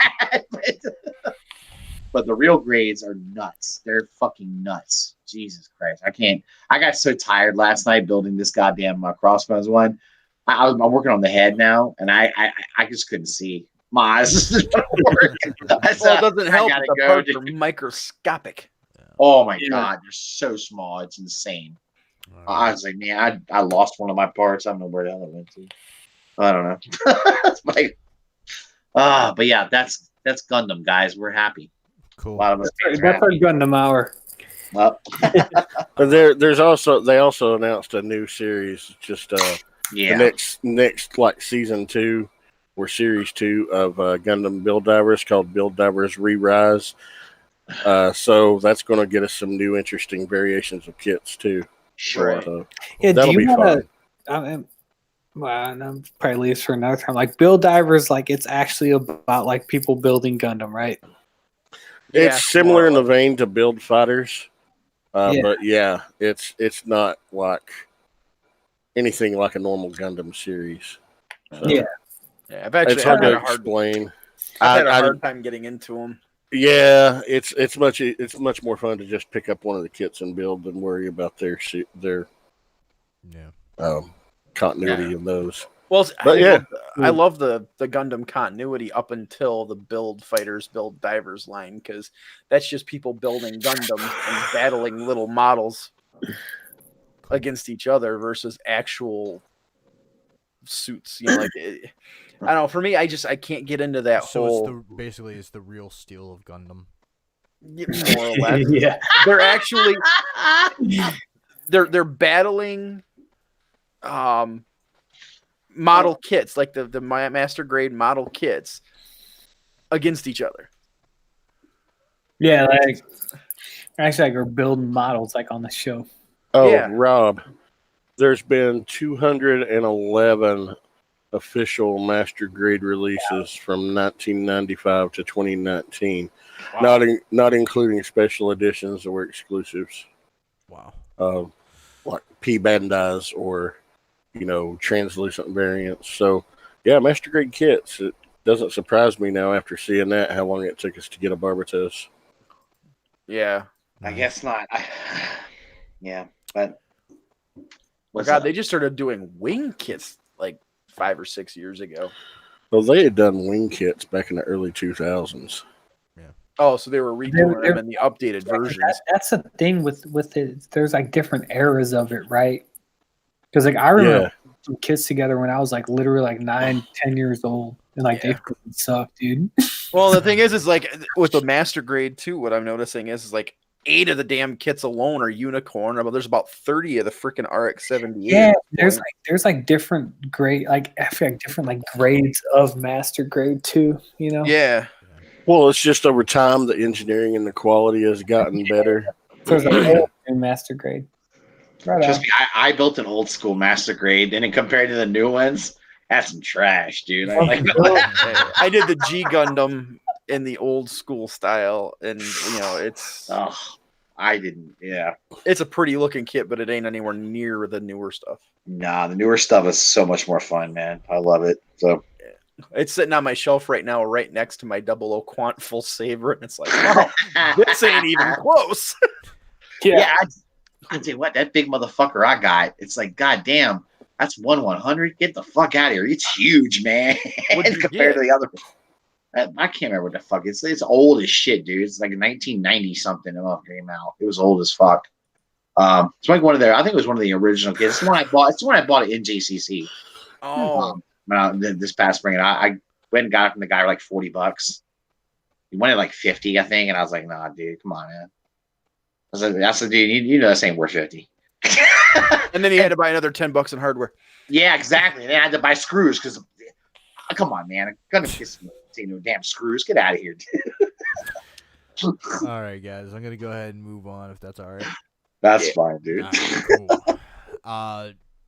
The rumor coming out of Warner Brothers is that Andy Muschietti is in talks to direct The Flash. And again, this isn't confirmed yet, but this is the director of Mama, It, and It Chapter 2. Dude, that's interesting to me because it kind of tells me like the tone that they're going with this movie, because like all those are horror movies and they're good horror movies. And the other thing, dude, is that he's been announced for the live action Attack on Titan adaptation too.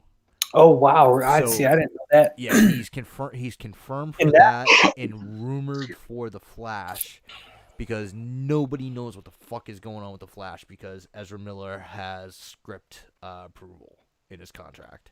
Okay, really? So they have Ezra Miller doing script rewrites with the director to try to get a Flash movie that is acceptable to him. All right, let's just start out this conversation by first saying, why the fuck did they give that guy that? Who the fuck is he? Why would you give him that ability to do that? No, dude, it's Warner Brothers. What agent, man? Dude, he needs to bend over and kiss his agent's ass that he got that in his contract. That's crazy. Yeah, maybe that's just a way to keep him on. And then, like, you always have that writing credit. You know what I mean? I guess, but it's like, dude, he's a nobody. Who the fuck is he? Like you would expect somebody like Ben Affleck or somebody like that. That's the thing Affleck did. Okay, right. Well, I would expect it from him, though. Who the fuck is this guy? It's not that they even give a fuck, but it's like maybe it's a continuous check that comes in. They get that writing credit, you know. Yeah, but that's. I mean, you're right, Nick. It's Warner Brothers. And it's like, what if he signed on? Like his agent was like, "Dude, Warner Brothers is a fucking joke." So like, gotta get as much money out of them as you can. Warner Brothers is a fucking joke. It is. When it comes to the DC shit, yeah, they are. They are. I know. And as for your question of who the fuck this guy is, I don't fucking know either, because like I had no idea. before Lego Dimensions, the video game, I haven't heard of any of the shit that he's been in except for the perks of being a wallflower. God, I love that movie so much. And you know what? Here's the thing. I don't even remember him in that movie, though. But it's been a while since I've seen that movie, mind you. Really? He was like one of the three main characters. Dude, I don't remember him. I don't remember him, Josh. That must mean he didn't do a good fucking job to me. Did they let him rewrite shit in that movie? Get out of here. So this leads to the second part of the discussion, and that is the rumors that DC is splitting their movie universes. So from Weren't they like already have done that? They Like, just need to roll over and stop and start again. Go ahead, Nick. Explain this, Nick. Yeah, this is funny. Like this is the thing. So far, what they're doing is Suicide Squad by James Gunn is going to be a soft reboot. So that's going to be in one universe. So you got Suicide Squad, then you have Aquaman and Wonder Woman, and that's what they're running with in the first universe. The second universe is supposed to be all one-shot shit. Like this new Batman movie coming out by Matt Reeves. man, is completely unrelated to anything that has come before. It is going to be as we know, because they cast Robert Pattinson. Right, this is the one that Batman. Right, this is one Sparkles is going to be in, right? Yeah. Okay. All right. So basically, they're admitting defeat on the DC. I feel like they need to do one or the other. I feel like they can't do both. Yeah, and it's a bad fucking idea. I think it lends to confusion bigger than shit. I think people are not going to know what movies are supposed to connect and what aren't. What am I going to see? You know, like in this theater, and it's like if they come out with and say, hey, we're doing all these, and we're just going to make adaptations of these like great standalone DC stories. I'm like, bet. Like, Right. I want to see that. But the thing that you got to realize is they made money with Suicide Squad. They made They money. did. They made money with Yep. Wonder Woman. They And made dude, money, Aquaman wasn't bad. Wonder Woman wasn't bad. Like, and they made money with Suicide Squad. And Yeah, I so liked these- Wonder Woman actually. These are.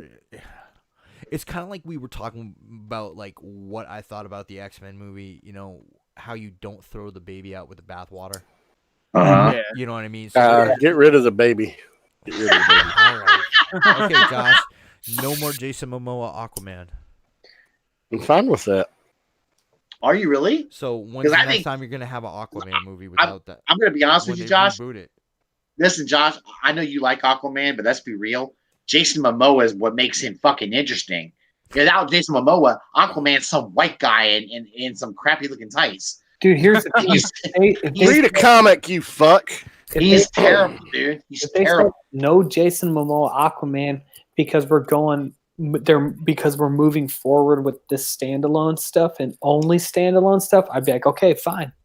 Right, But but I feel like doing the both- general viewing public isn't going to be because they like Yeah. this Aquaman movie.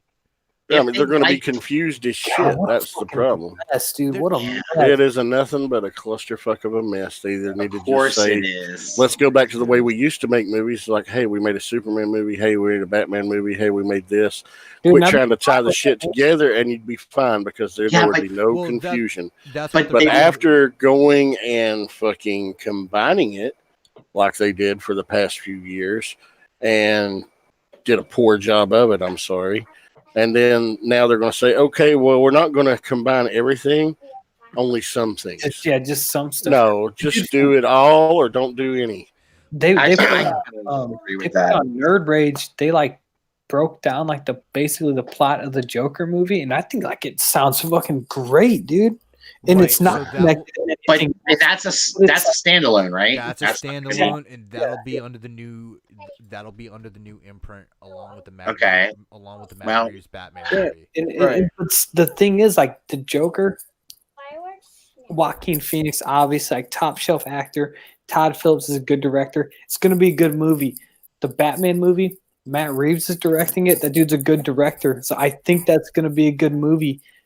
And it's like I'm leaning more towards the standalone stuff. But again, it's like for me, I just want to see one or the other. I think if they try to do both, it's going to be, like you said, a convoluted mess. Yeah. But okay, Wonder Woman was gangbusters for them. It was a good movie. I like it. And I get it. Like, they don't want to let that go, man. They I don't get want to it. let that go. But they put themselves in this mess. Yeah, absolutely. By trying You to know? ape Marvel and not doing it correctly. Yeah. It's like, don't do that. Leave that shit to the pros, dude. It's like I think with Marvel, they were like they told their directors or whatever, this is where we want to end up with the characters. Do what you need to do. Yeah. And Warner Brothers just fucking stuck this metal in everything. Yeah. And it I just think it too really- though, they were very unlucky. They had a lot of issues too. They can't keep actors. Actors don't want to stay on and keep Dude, doing that's, shit. that's, I mean, that's on the studio though. Yeah. yeah, I know, but some of it's is it on the studio though? Is it are the actors? No, it's Well, 100% on the studio because Yeah. not 100%, but like Marvel kept Chris Evans.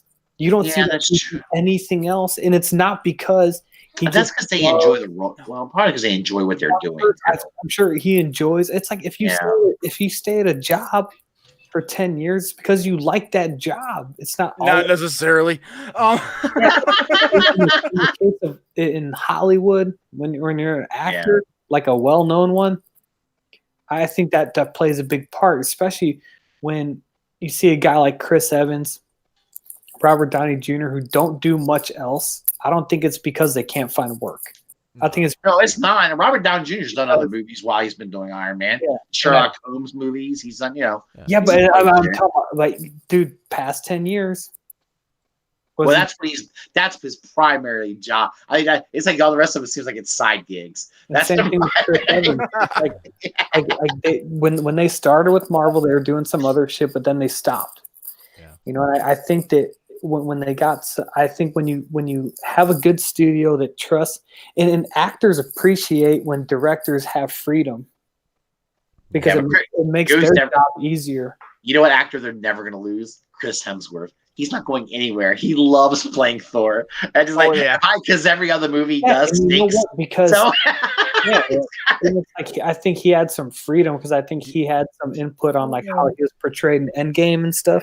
Yeah. But I think actors, if they're in a good environment, they're gonna stay put. Yeah. And I think you might be right. It's like any other creative; they have to feel. They have to feel fulfilled. I think you might be right about that. Speaking of Hemsworth, real quick, I just want to mention I am fucking stoked for him doing the fucking Hulk Hogan biopic. Oh, Isn't that neat, dude? I can't wait for that shit, brother. Yeah, that's gonna be fun, man. I think it's gonna be fun. Because look, let's be honest, if that biopic's done correctly, Hulk Hogan has had a crazy fucking life, dude.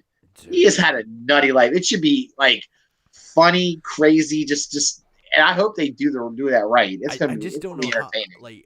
I don't know how deep they'll go with it, because I would much rather see like a deep dive, like Hulk Hogan fucking partying on the road, fucking blowing his nose up with fucking nose candy, and shit. Yeah.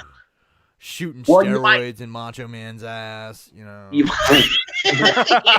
Let's see. Hold on. The reason I gotta be careful with that, because a lot of that's still alleged. A lot of that's never been proven. Alleged my ass. So Hogan is admitted to using steroids. So. Well, no, I know, but the shooting Macho Man in the ass with the needle. Even though I'm almost positive it happened. I've told this story on the show before, but like the most hilarious steroid story to me is Shawn Michaels early in his career in the locker room with the Warlord, and the Warlord's trying to get him to shoot steroids in his ass, and he can't get the fucking needle in his ass because the dude's been shooting so many fucking roids, and he says, "Dude, I think you're full."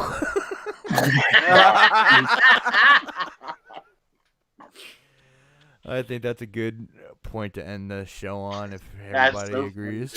And then on steroids up the ass. Yeah. Cool. Think you're full, dude. Oh, God, dude. Think you're full, bro. Oh, that's so funny, man. All right. That's great, guys.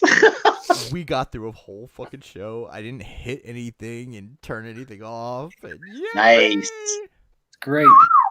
All right, guys. So this is where we're gonna leave you. Somebody on the panel will get you guys links to the unbroadcast. I've got to pop off and edit. But thank you guys for sticking by us and watching the show every week. Thank you for everybody in the chat. We really thank you for putting up all of our technical difficulties.